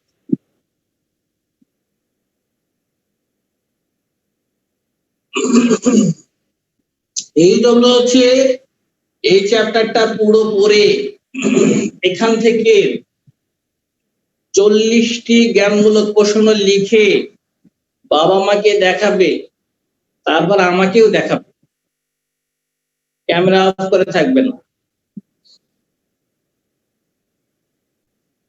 ডান, তাড়াতাড়ি করো, যত তাড়াতাড়ি করবে আমি তাড়াতাড়ি শেষ করে দিতে পারবো। 10টা পার হয়ে গেল। 20টি না 40টি করবে, 40টি, যেহেতু এই চ্যাপ্টার শেষ। আর যারা নতুন আসছো তাদের কথা ভিন্ন, তারা চেষ্টা করবে, যদি পারো তো ভালো, আর যদি না পারো তো করার কিছু নাই। কিন্তু যারা পুরানা, প্রথম থেকে ক্লাস করেছো, তারা 40টি জ্ঞানমূলক প্রশ্ন, যেমন এই ধরনের জ্ঞানমূলক প্রশ্ন, দৈর্ঘ্যের একক কি, নিজে নিজে প্রশ্ন করবে। দৈর্ঘ্যের একক কি? উত্তর মিটার। আলোক উজ্জ্বলের একক কি? উত্তর ক্যান্ডেলা। মৌলিক একক কাকে বলে? যে একক স্বাধীন স্বয়ংসম্পূর্ণ নিরপেক্ষ, যা অন্য কোনো রাশির এককের উপর নির্ভরশীল নয়, তাকে মৌলিক একক বলে। এইভাবে সংক্ষিপ্ত। ওকে, এবার আমরা গণনা করে আসি। এবছর হোসেনউদ্দিন সরকার কত কিলোগ্রাম পাট রপ্তানি করলেন? যেহেতু উনি 5 মেট্রিক টন পাট রপ্তানি করেন, 5 মেট্রিক টনে কত কিলোগ্রাম হয়? আমার লেখা একটু বড় করবো, অনেক বড় করে লিখি আমি, দেখো আমি কিন্তু অনেক বড় করে লিখি এবং চেষ্টা করি একটা একটি অক্ষর লেখা, প্যাসপুস না দিয়ে চেষ্টা করি। ক্যান্ডেলা হচ্ছে আলোক উজ্জ্বলের একক। তাহমিদ, তুমি বইটা একটু পড়ো, লেখা আছে দেখো। আলোক উজ্জ্বলের একক হলো ক্যান্ডেলা, এতটুকু লিখে দিলেই হবে। হ্যাঁ, আলোক উজ্জ্বলের একক বইয়ের ভিতরে আছে, সব বইয়ের ভিতরে দেয়া আছে।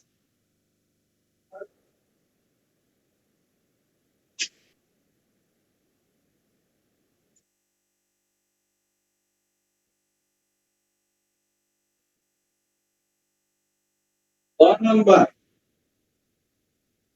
হোসেনুদ্দিন সরকার, আচ্ছা 5 মেট্রিক টন পাট রপ্তানি করে।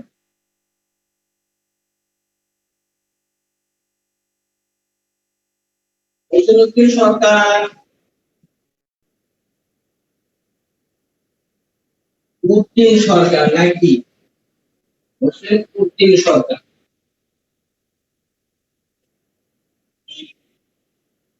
দেওয়া আছে লিখি।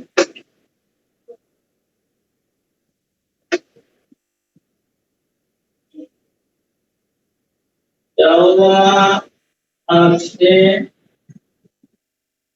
রপ্তানিকৃত পাট, রপ্তানিকৃত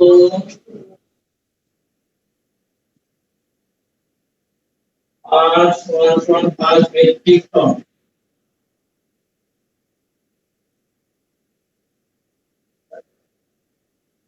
আমরা জানি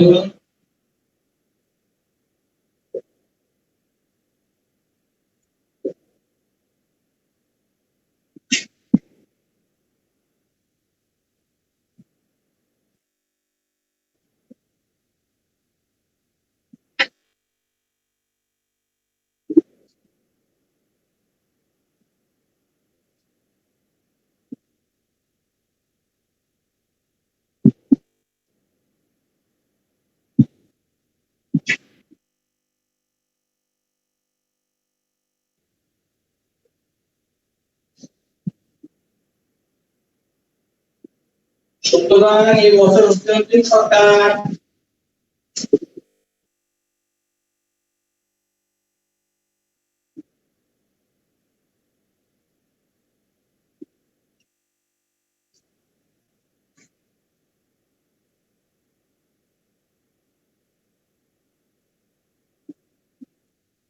পাঁচ হাজার কেজি পাট রপ্তানি করেন। 5,000 কেজি পাট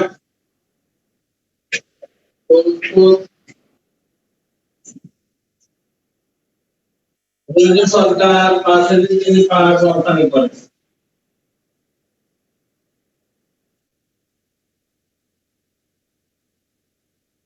এটা হচ্ছে তার উত্তর।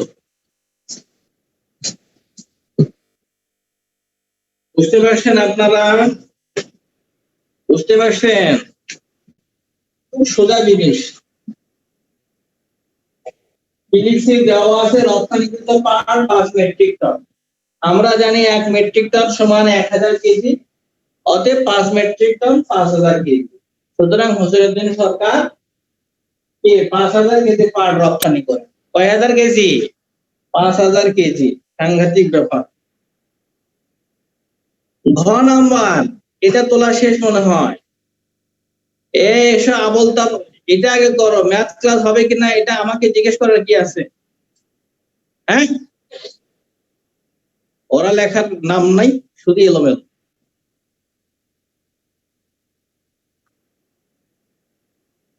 ক্যামেরাটা একটু বামে নেন, কোনো দেখা যায় না। দেখো এখন মনে দেখা যায়।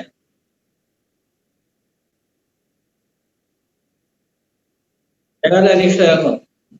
আচ্ছা, ঘ নাম্বারটা দেখো। ঘ নাম্বার, উদ্দীপকে উল্লিখিত পদ্ধতি দুটির মধ্যে কোনটি সুবিধাজনক তোমার মতামত বিশ্লেষণ করো। উদ্দীপকে কয়টা পদ্ধতি ছিল পরিমাপের? দুটা, একটা এফপিএস আর একটা 1000 কেজি পাটে তো লিখছি 1000 কেজি পাট রপ্তানি করেন। হ্যাঁ, লিখে দিবে পাট 1000 কেজি পাট লিখে নিবা। পাট রপ্তানি করেন 1000 কেজি পাট হবে। 1000 কেজি পাট রপ্তানি করেন। আচ্ছা, দুটো পদ্ধতি এমকেএস আর এফপিএস এর ভিতরে হচ্ছে এমকেএস পদ্ধতি ব্যবহার করা অধিক সুবিধাজনক। তার কারণটা কি? তার কারণটা হচ্ছে এমকেএস পদ্ধতিকে অনুসরণ করে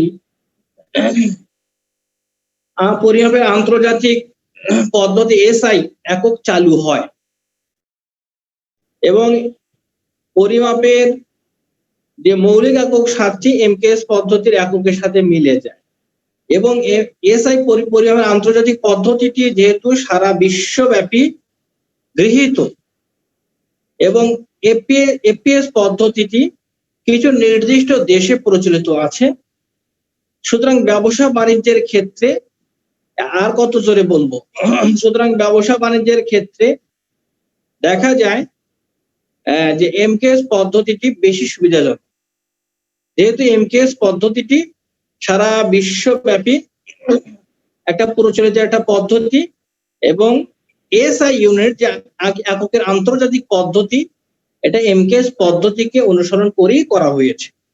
তাই এফপিএস পদ্ধতির তুলনায় এমকেএস পদ্ধতি ব্যবহার করা অধিক সুবিধাজনক। এই ছিল তোমাদের আজকের মতো পড়া। সৃজনশীল তাহলে তোমাদের শেষ হয়ে গেল, আজকে অধ্যায়টা শেষ হয়ে গেল। না, এটা লিখে দেওয়া যাবে না, এটা হচ্ছে ডেসক্রিপটিভ কোশ্চেন, এটা নিজের মতো করে লিখতে হবে। এটা বই পড়ে নিজের মতো করে দিবা, কথা শুনে শুনে নিজের মতো করে দিবা। হ্যাঁ, এগুলো সব লিখে দেওয়া যায় না, ম্যাথ করে দেওয়া যায়, শর্টকাট গুলো করে দেওয়া যায়, কিন্তু ওই বর্ণনামূলক যে প্রশ্নগুলো, উচ্চতর দক্ষতা, এগুলো হচ্ছে নিজের মতো করে লিখতে হবে তোমার। এই জন্য বই পড়তে হবে। আচ্ছা, আর এইচডব্লিউ থাকবে হচ্ছে 40টি জ্ঞানমূলক প্রশ্ন, 40টি জ্ঞানমূলক প্রশ্ন লিখবে। হ্যাঁ, প্রেশার কিন্তু শুরু হয়ে গেছে, এই চ্যাপ্টার শেষ। যারা সাথে সাথে পড়েছো, সাথে সাথে হোমওয়ার্ক গুলো করেছো, তাদের জন্য কোনো ব্যাপার না, সবগুলো একখানে করলেই হবে।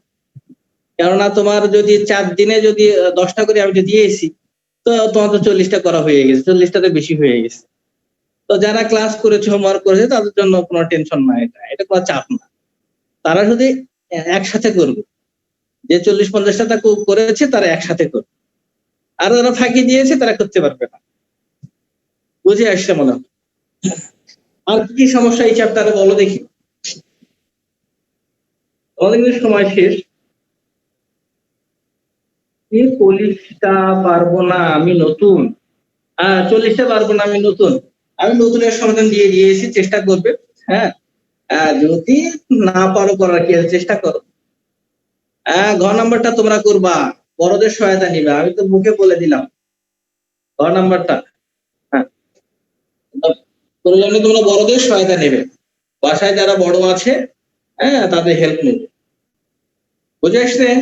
আর বইপত্র তো পেয়ে গেছো তোমরা, কি চিন্তা, বইপত্র আছে সাথে, আমরা আছি সাথে, কোনো চিন্তা নাই, শুধু তোমার কাজ পড়ালেখা। তাহলে মুছে দিলাম, কোনো সমস্যা নেই স্যার, এরকম স্টুডেন্টের দরকার। হ্যাঁ, কোনো সমস্যা নেই স্যার, এরকম স্টুডেন্টের দরকার আমাদের।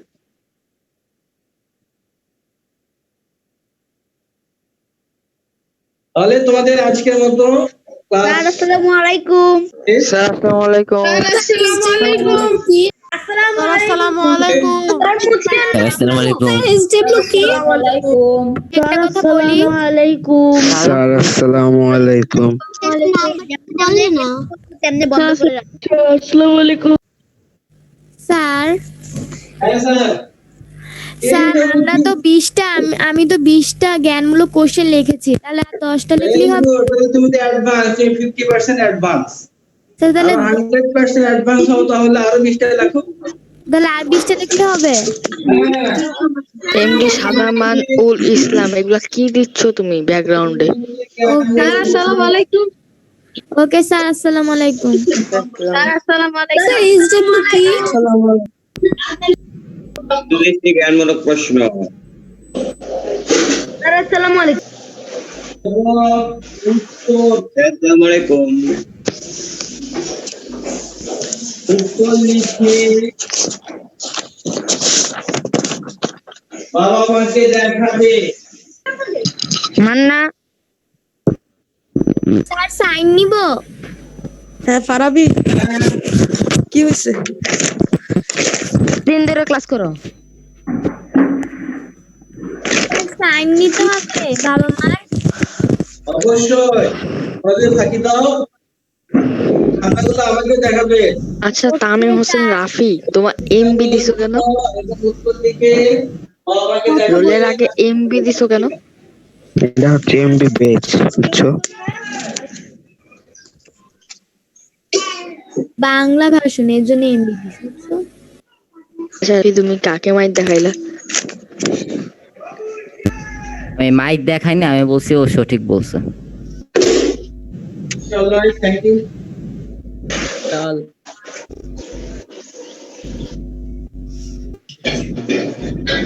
আসসালামু আলাইকুম স্যার। আসসালামু আলাইকুম। স্যার আসসালামু আলাইকুম। আসসালামু আলাইকুম। স্যার আসসালামু আলাইকুম। মান্না হ্যাঁ বলো। কয়দিন ধরে ক্লাস করো? 1 তারিখ থেকে। ও আচ্ছা, আমি তো এই যে আজকে থেকেই করতেছি। স্যার সবাইকে মিউট করে দেন, সবাই অনেক ডিস্টার্ব আর আমাদের ক্লাসে কে কে আছে? কে বারবার বলতেছে মিউট করে দেন, মিউট করে দেন। তুমি তোমারটা নিজে মিউট করে রাখো। তুমি মাইকেল লাইন খুলে রাখো, আমাদের একটু শান্তি মতো কথা বলতে দাও। রাশিদ শুরু করবে কিছুদিন পর। স্বামী আছে? স্বামী জানি না, জানি না। সুপ্ত রফিক স্যারের তাই পরে সুপ্তরা। বুঝছি। আর আসলে তো শুরু করবো না কয়দিন পরে? হ্যাঁ ও আচ্ছা। মেসেঞ্জারে কথা বললো নিজেদের। এত বেশি অ্যাডভান্স? এটা ওপেন প্লেস না যে এখানে এসে গল্প করবো, এটা আচ্ছা সমস্যা না, মেসেঞ্জারে কথা বলবো। আইডি তো কেউই দেয় না, কেমনে কথা বলবো? এত বেশি অ্যাডভান্স হইও না সবাই। কার আইডি থাকলে দিও। আমরা সবাই জানি মেসেঞ্জার কিভাবে চালায়। ফালতামি। আজকে ডিজে ওসমান সকালে ক্লাসে নাই। কারণ প্রত্যেকদিন বিকালে ক্লাস করে। ডিজে ওসমান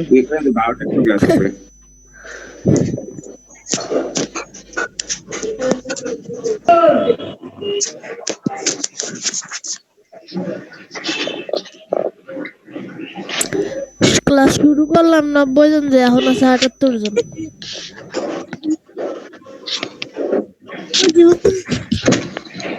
বাকি সবকে সকালের নাস্তা খায়। এটা তো আমি প্রথমে যখন লিখছি কয়েকবার বলছি, সার্থক ও অবর্তাপক অঙ্গগুলো আলাদা। খ নম্বর, সার্থক অঙ্গগুলো মাত্র একবার ব্যবহার করে 5 অঙ্কের বৃহত্তম সংখ্যাটি লিখ।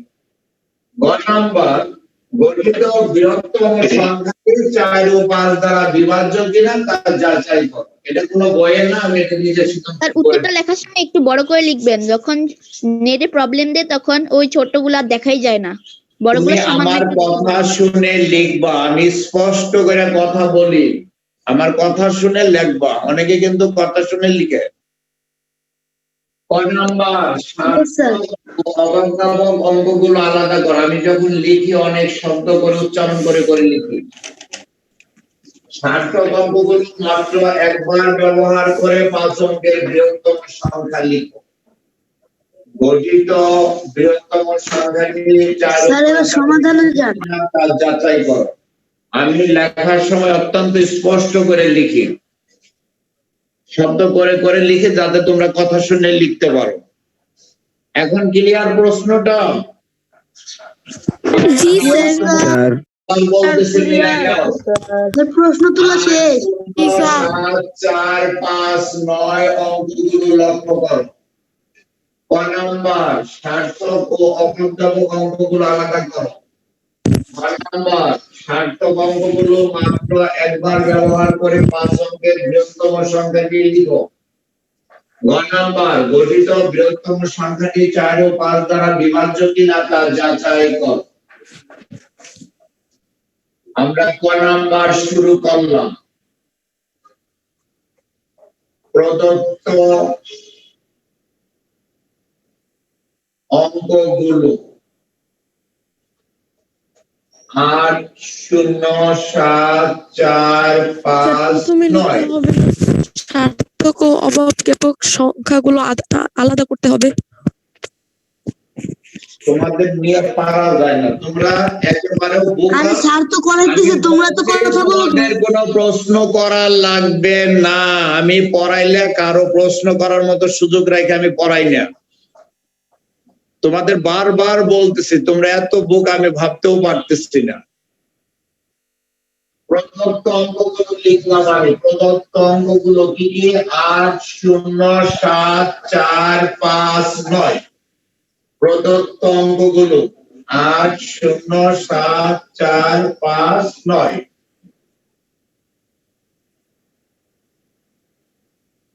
সার্থক ও অভাব জ্ঞাপক। সার্থক ও অভাব জ্ঞাপক অঙ্কগুলো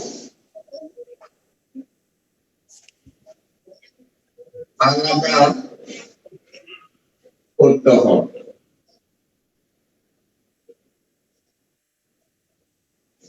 সার্থক ও অভাব জ্ঞাপক অঙ্কগুলো আলাদা করতে হবে।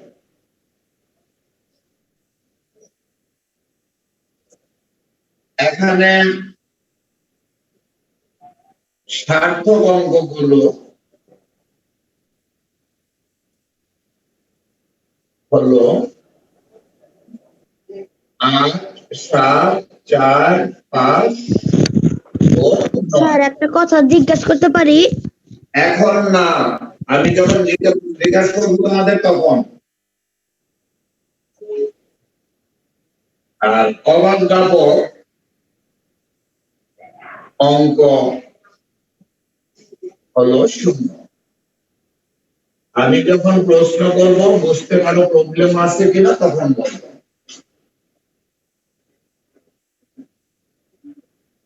তাহলে আমরা সার্থক অঙ্কগুলো লিখবো, অভাব জ্ঞাপক অঙ্কগুলো লিখবো, আমাদের আলাদা ভাগ হয়ে গেল।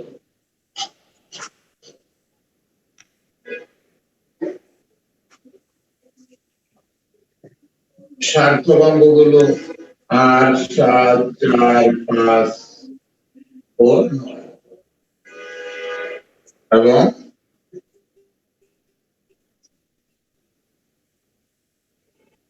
অভাব জ্ঞাপক অঙ্ক হলো 0। তাহলে এখানে প্রদত্ত অঙ্কগুলোর মধ্যে 6টা অঙ্ক দেওয়া ছিল, 6টা। এর মধ্যে 5টা হলো সার্থক অঙ্ক, 8, 7, 4, 5 ও 9। আর অভাব জ্ঞাপক মানে সাহায্যকারী বা সহকারী অঙ্ক হলো 1টি, 0। এখন এটা যদি ক নাম্বার অঙ্কটা আমি সলভ করে দিলাম, কেউ যদি না বুঝে থাকো তাহলে প্রশ্ন করো।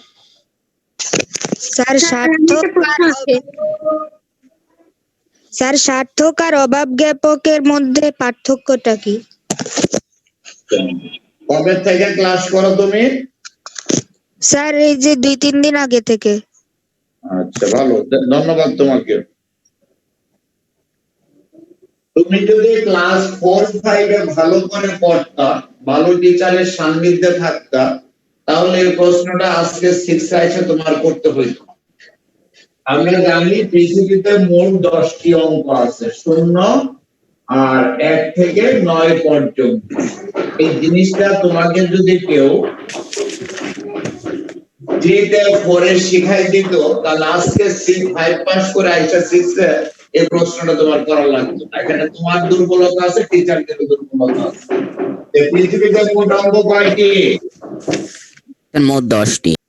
পৃথিবীতে মোট অঙ্ক 10টি। পৃথিবীতে মোট অঙ্ক হলো 10টি। মানুষ আদিকালে তাদের হিসাব নিকাশের জন্য কতগুলো চিহ্ন বা প্রতীক ব্যবহার করতো। এই চিহ্ন বা প্রতীকগুলি অঙ্ক।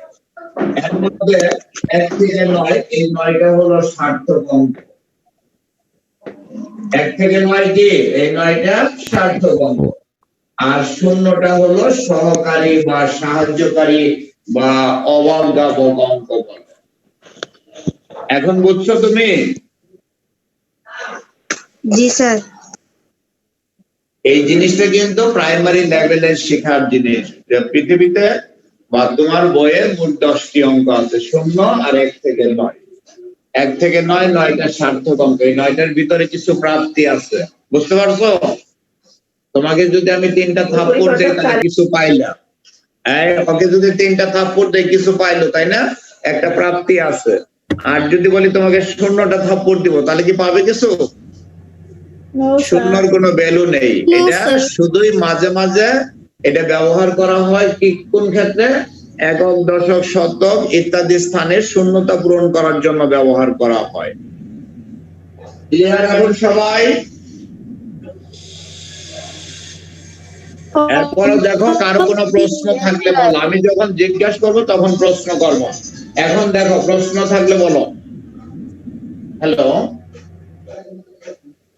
ওয়ালাইকুম আসসালাম। অনলাইনে চলতেছে ক্লাস। যে অনলাইনের জন্য ভুল দেওয়া অনলাইন ক্লাস আছে তখন।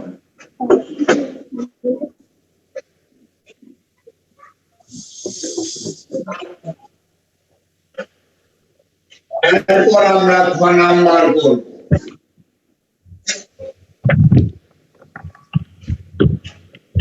ক হতে প্রাপ্ত।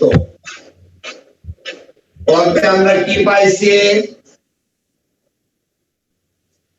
কতে আমরা পাইছি সার্থক অঙ্কগুলো। এই কতে আমরা কি পাইছি? সার্থক অঙ্কগুলো 8, 7, 4, 5 ও 9।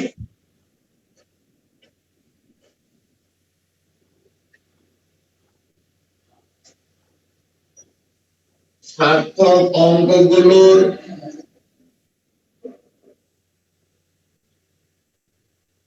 প্রত্যেকটি সার্থক অঙ্কগুলোর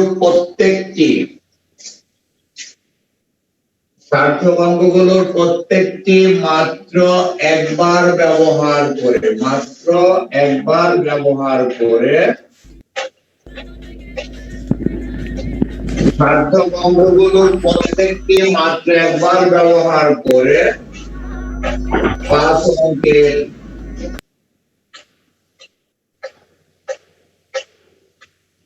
বৃহত্তম সংখ্যা লিখতে হবে বা গঠন করতে হবে।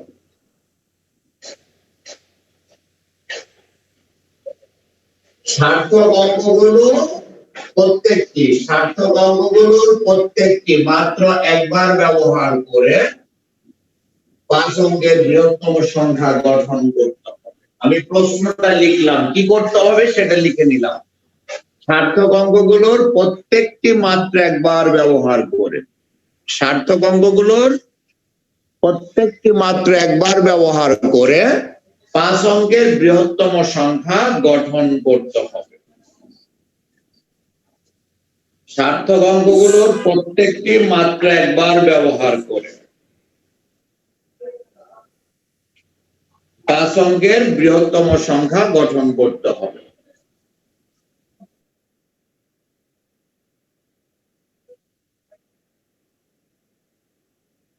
স্যার 9, 8, কোন রকম কথা বলবো না। আমি বোঝানোর পর আমি যখন জিজ্ঞাসা করবো কারো প্রবলেম আছে কিনা তখন তুমি প্রশ্ন করবে।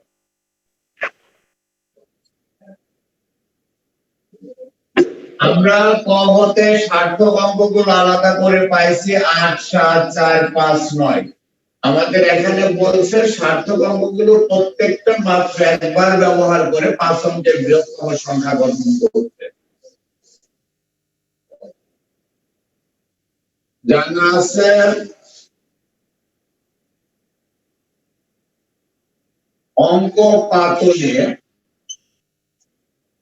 অঙ্ক পাতনের যে কোনো অবস্থান অঙ্ক পাতনের যে কোনো অবস্থান, আমার কথা শুনে লিখো। জানা আছে অঙ্ক পাতনের যে কোনো অবস্থানে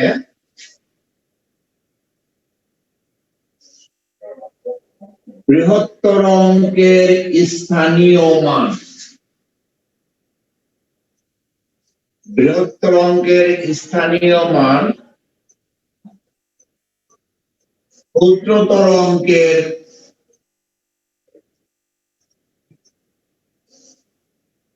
স্থানীয় মান অপেক্ষা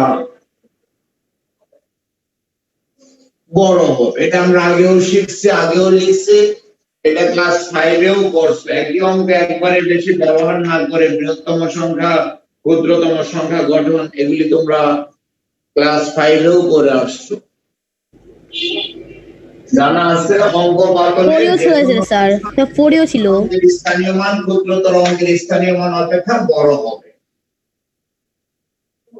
ফুল মার্কস পাইতে চাইলে আমি যেভাবে লিখে দেই সেভাবে ডিটেলস লিখতে হবে। এখানে আমরা বড় থেকে ছোট ক্রমে দেখাইলাম। 9 সবচেয়ে বড়, তারপর 8, তারপর 7, তারপর 5, তারপর 4।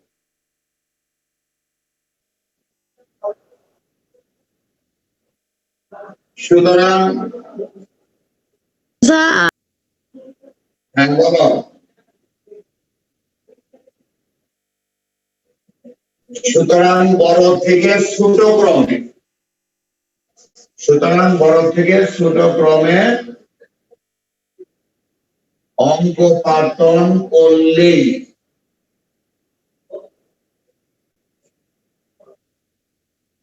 বৃহত্তম সংখ্যাটি পাওয়া যায়। সুতরাং বড় থেকে ছোট ক্রমে অঙ্ক পাতন করলেই বৃহত্তম সংখ্যাটি পাওয়া যায়।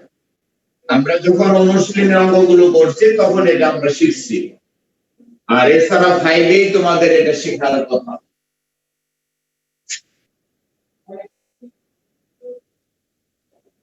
সুতরাং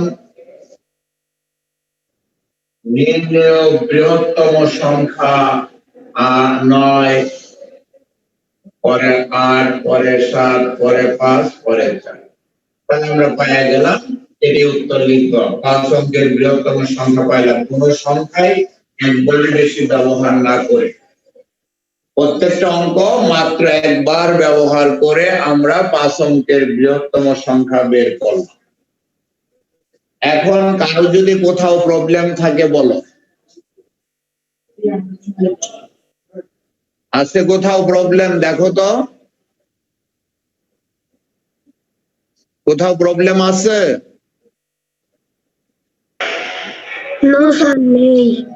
কারো যদি থাকে বলো। আমরা প্রত্যেকটা সার্থক অঙ্ক মাত্র একবার ব্যবহার করছি। এখানে যে সার্থক অঙ্কগুলো ছিল, সার্থক অঙ্কগুলো কিন্তু আমরা কতে পাইছি এটা লিখে নিতে হবে আগে।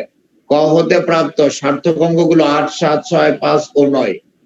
এরপর আমরা প্রশ্নটাই লিখছি, কি করতে হবে? সার্থক অঙ্কগুলোর প্রত্যেকটি মাত্র একবার ব্যবহার করে 5 অঙ্কের বৃহত্তম সংখ্যা গঠন করতে হবে। এরপর আমি জানা আছে দিয়ে লিখে নিলাম, অঙ্ক পাতনের যে কোনো অবস্থানে বৃহত্তর অঙ্কের স্থানীয় মান ক্ষুদ্রতর অঙ্কের স্থানীয় মান অপেক্ষা বড় হবে।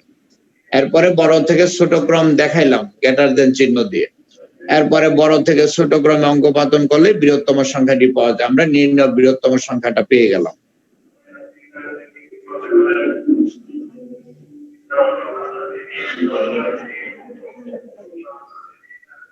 ক্লিয়ার সবার? কারো থাকলে বলো। স্টার্ট করেন। No sir. আমি কি নেতাগিরি দেখাই না? একটু ওয়েট কর স্যার কে?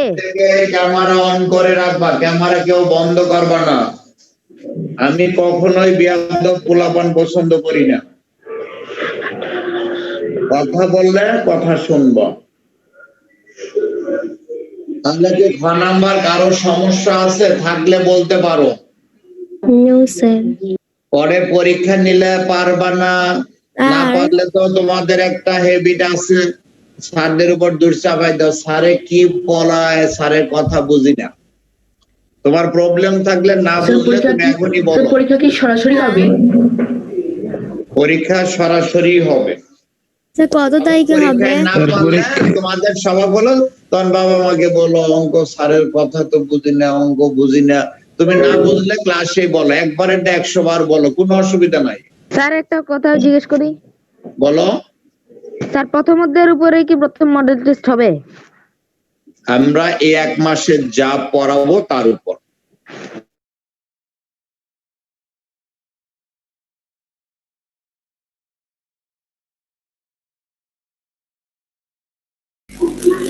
বুঝতে পারছো? জি স্যার বুঝতে পেরেছি। স্যার আমি 2টা ডিভাইস ইউজ করি তো, একটা ক্যামেরা অন করা আর একটা ক্যামেরা বন্ধ, কারণ কম্পিউটার ক্যামেরা নেই তো তাই। ওটা আমার আছে।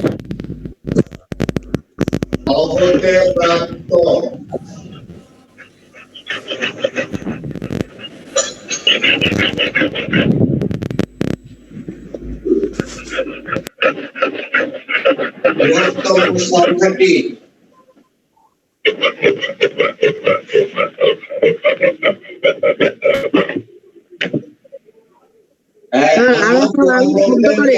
তোমার কি মাথায় প্রবলেম আছে?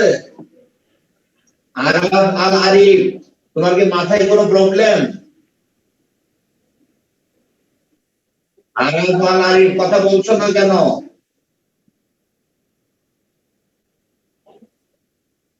শব্দ করতেছো কেন? সবাই কি তোমাকে ভালো বলতেছে? এখানে তোমার ফ্রেন্ডরা দেখতেছো, অনেক গার্জিয়ানও কিন্তু ক্লাস দেখে, তোমাকে কি ভালো বলবে? যারা ছেলেটা ভালো, কারণ যেন ডিস্টার্ব না হয়।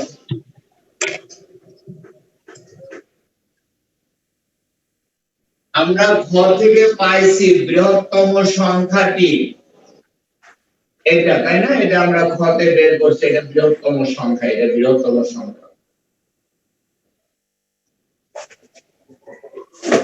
আমরা এই বৃহত্তম সংখ্যাটি 4 দ্বারা ও 5 দ্বারা বিভাজ্য কিনা সেটা আমরা যাচাই করব।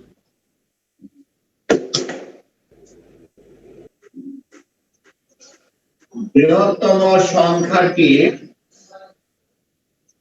4 ও 5 দ্বারা বিভাজ্য কিনা তা যাচাই করতে হবে। আমরা ঘটে যে বৃহত্তম সংখ্যাটা পাইছি সেটা 4 ও 5 দ্বারা বিভাজ্য কিনা তা যাচাই করতে হবে।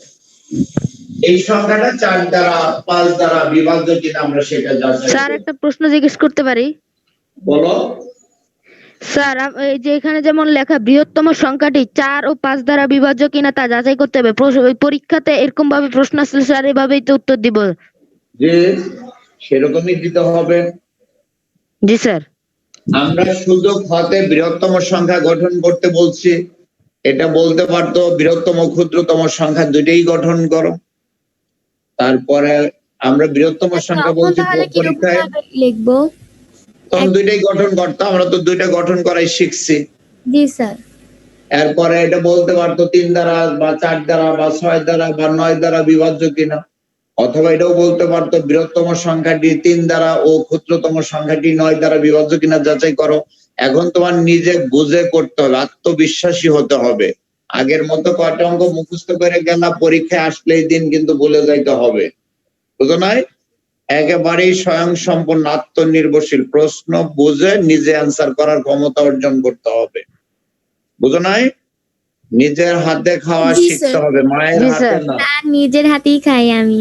হ্যাঁ, আর খাওয়ার পরে পেট ভরে কিনা এটা নিজেরই বুঝতে হবে, মায়ে বলে দিলে হবে না, বুঝছো? হ্যাঁ। খাওয়ার পর পেট ভরছে কিনা তোমারটা তোমার বুঝতে হবে, মায়ে বললো এই থাক আর খাইস না তাহলে হবে না, নিজেরটা নিজে বুঝতে হবে।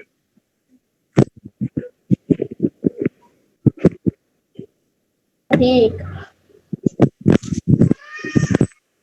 আমরা এই বৃহত্তম সংখ্যাটা 4 আর 5 দ্বারা বিভাজ্য কিনা আমরা সেটা যাচাই করব। আমরা সূত্রগুলো লিখতে পারি ইচ্ছা করলে, কিন্তু আমি সূত্রগুলো লিখবো না, কারণ সূত্রগুলো লিখতে গেলে অনেক বড় হয়ে যাবে, না লিখলেও চলবে। এত সংখ্যাটির স্যার আর একটু জোরে বলেন সংখ্যাটির একক ও দশক সূত্র না লিখলে কি স্যার নাম্বার দেবে? হ্যাঁ দেবে। এত সংখ্যাটির একক ও দশক স্থানীয়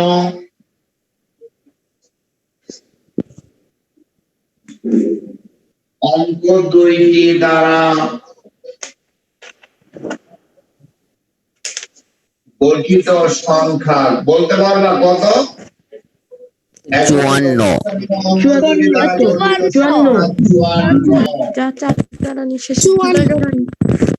54 কি কি দ্বারা বিভাজ্য? এই 54 কি কি দ্বারা বিভাজ্য? 2 দ্বারা, স্যার 2 দ্বারা, স্যার 1 দ্বারা বিভাজ্য, 3 দ্বারা, 9 দ্বারা, 1 দ্বারা, 2 দ্বারা, 3 দ্বারা, 9 দ্বারা বিভাজ্য, তাই না? 2 দ্বারা, 3 দ্বারা, 9 দ্বারা বিভাজ্য। এটা কি 4 দ্বারা বিভাজ্য কোনোভাবে? দেখো তো। না স্যার, এটা 4 দ্বারা বিভাজ্য না। তুমি এটা আরো ছোট ছোট করে দেখতে স্যার পারো। বিভাজ্য না। আমার কথা হলো এটা 4 দ্বারা বিভাজ্য না, এটা জিনিসটা বুঝাই দেওয়া। এটা 27 দ্বারা বিভাজ্য, 2 দ্বারা, 3 দ্বারা, 9 দ্বারা বিভাজ্য, কিন্তু 4 দ্বারা 9টা বিভাজ্য ভেঙে লেখা যায় না, 9টা 3 দেখা যায় ভ্যালু লিখতে পারো। জাস্ট এটা বোঝানো যে এটা 4 দ্বারা ভাগ যায় না, এই জিনিসটা বোঝানো। তুমি আরো 9 কে 3 গুণ 3 লিখতে পারো।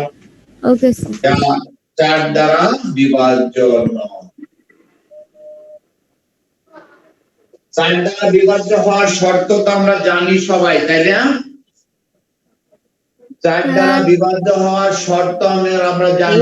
স্যার স্যার স্যার কোন সংখ্যার ও দশক স্থানীয় অঙ্ক যদি একক ও দ্বারা দশক স্থানীয় এই কথা বলছো কেন?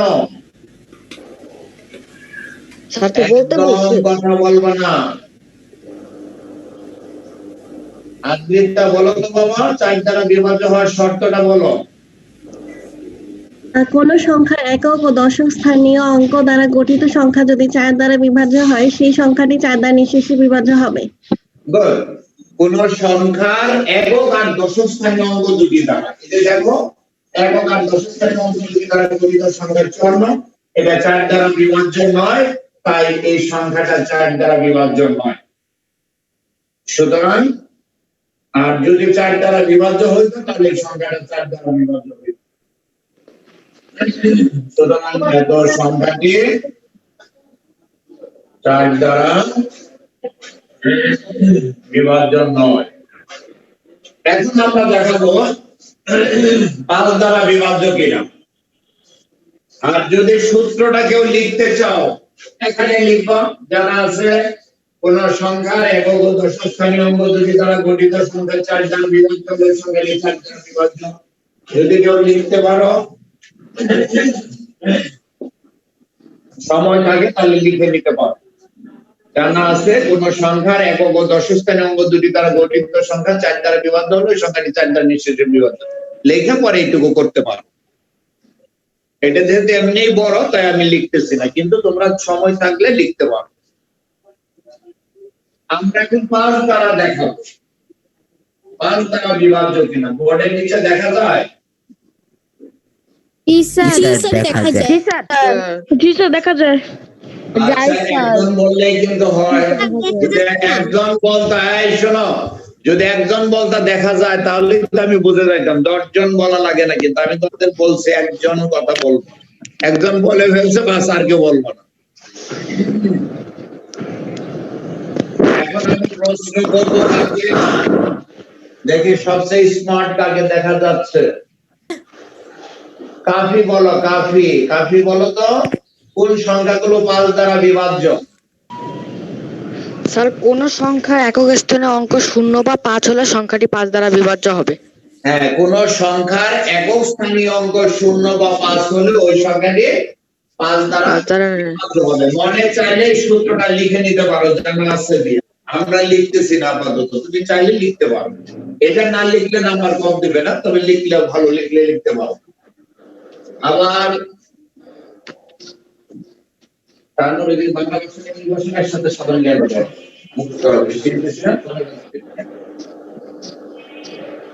আবার ৯৮,৭৫৪ সংখ্যাটির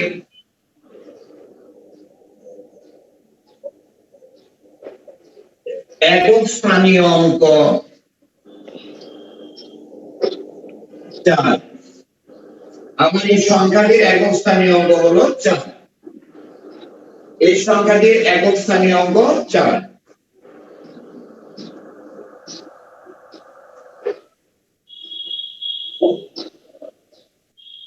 সুতরাং এত সংখ্যাটি ৪ দ্বারা বিভাজ্য নয়, ৫ দ্বারা বিভাজ্য নয়। ৫ দ্বারা বিভাজ্য নয়। স্যার যদি বিভাজিত হতো এখানে সূত্রটা লিখে নিও, কারণ আছে যে এখন তো শর্টকাট, শেষে 0 টাকা লাগে, ৫ টাকা লাগে, এটা তো লিখে নিও। সূত্রটা তো জানো সবাই, তাই না? কোন সংখ্যা একক স্থানীয় অঙ্কটি ০ বা ৫ হলে ওই সংখ্যাটি ৫ দ্বারা বিভাজ্য। পরে লিখবো সুতরাং এত সংখ্যাটির একক স্থানীয় অঙ্ক ৪, তাহলে সংখ্যাটি ৪ দ্বারা ৫ দ্বারা বিভাজ্য নয়। তাহলে স্যার উপরে ৪ দ্বারা বিভাজ্য লেখা শেষ। উত্তরটাও লিখে দিব। উত্তর কি লিখবা? উত্তর ৪ ও ৫ দ্বারা বিভাজ্য নয়, মানে দুইটা দ্বারাই বিভাজ্য নয়। স্যার যদি ৫ দ্বারা বিভাজ্য হতো তাহলে কি লিখতাম? তাহলে বলতাম ৪ দ্বারা বিভাজ্য নয়, ৫ দ্বারা বিভাজ্য। বুঝতে পারছো? জি স্যার একটা প্রশ্ন জিজ্ঞেস করি। ৫ দ্বারা হইতো না, তাহলে বলতাম ৪ দ্বারা বিভাজ্য, ৫ দ্বারা বিভাজ্য নয়। স্যার একটা প্রশ্ন জিজ্ঞেস করি। এটাকে তুলে শেষ করো। স্যার একটা প্রশ্ন জিজ্ঞেস করি। হ্যালো, আসসালামু আলাইকুম। হ্যালো,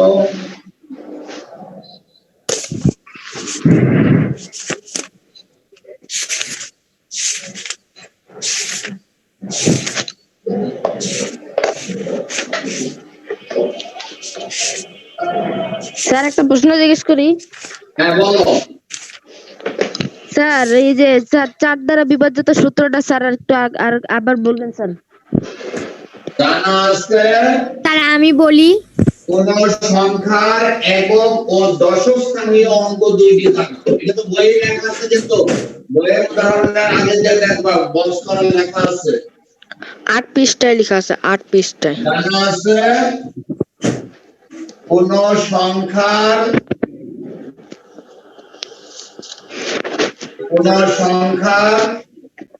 একক ও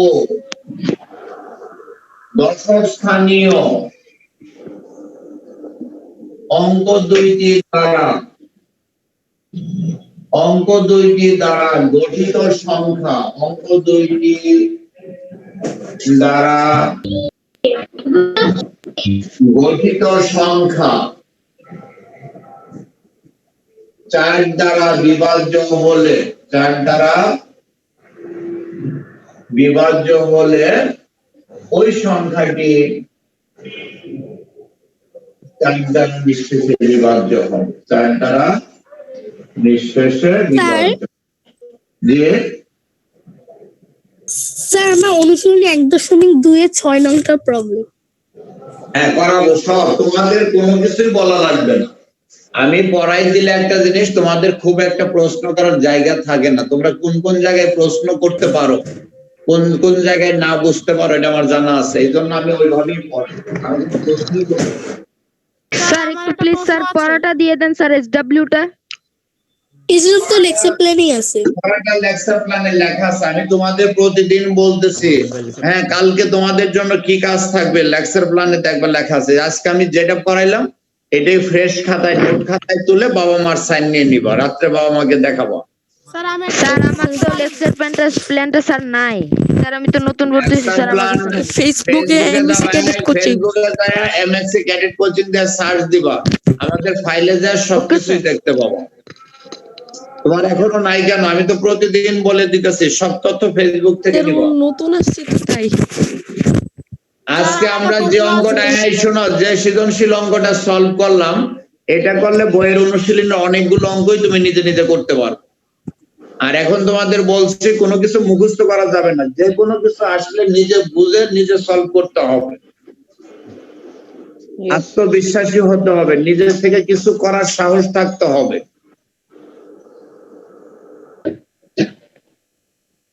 আমার একটা প্রশ্ন আছে।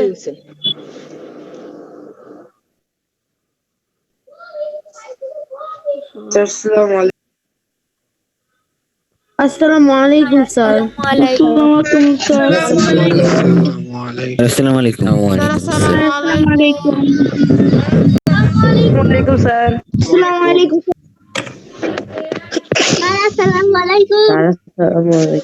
আসসালামু আলাইকুম স্যার।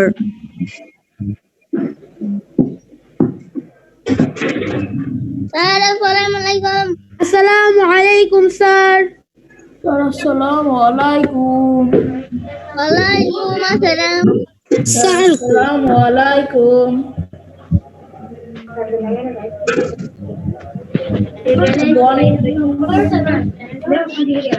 তোমার নামটা দিতে পারবে?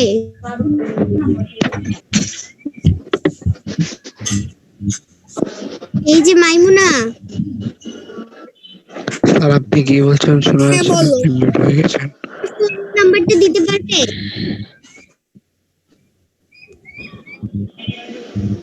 তোমার ফোন নাম্বারটা একটু দাও, তোমার আম্মুর।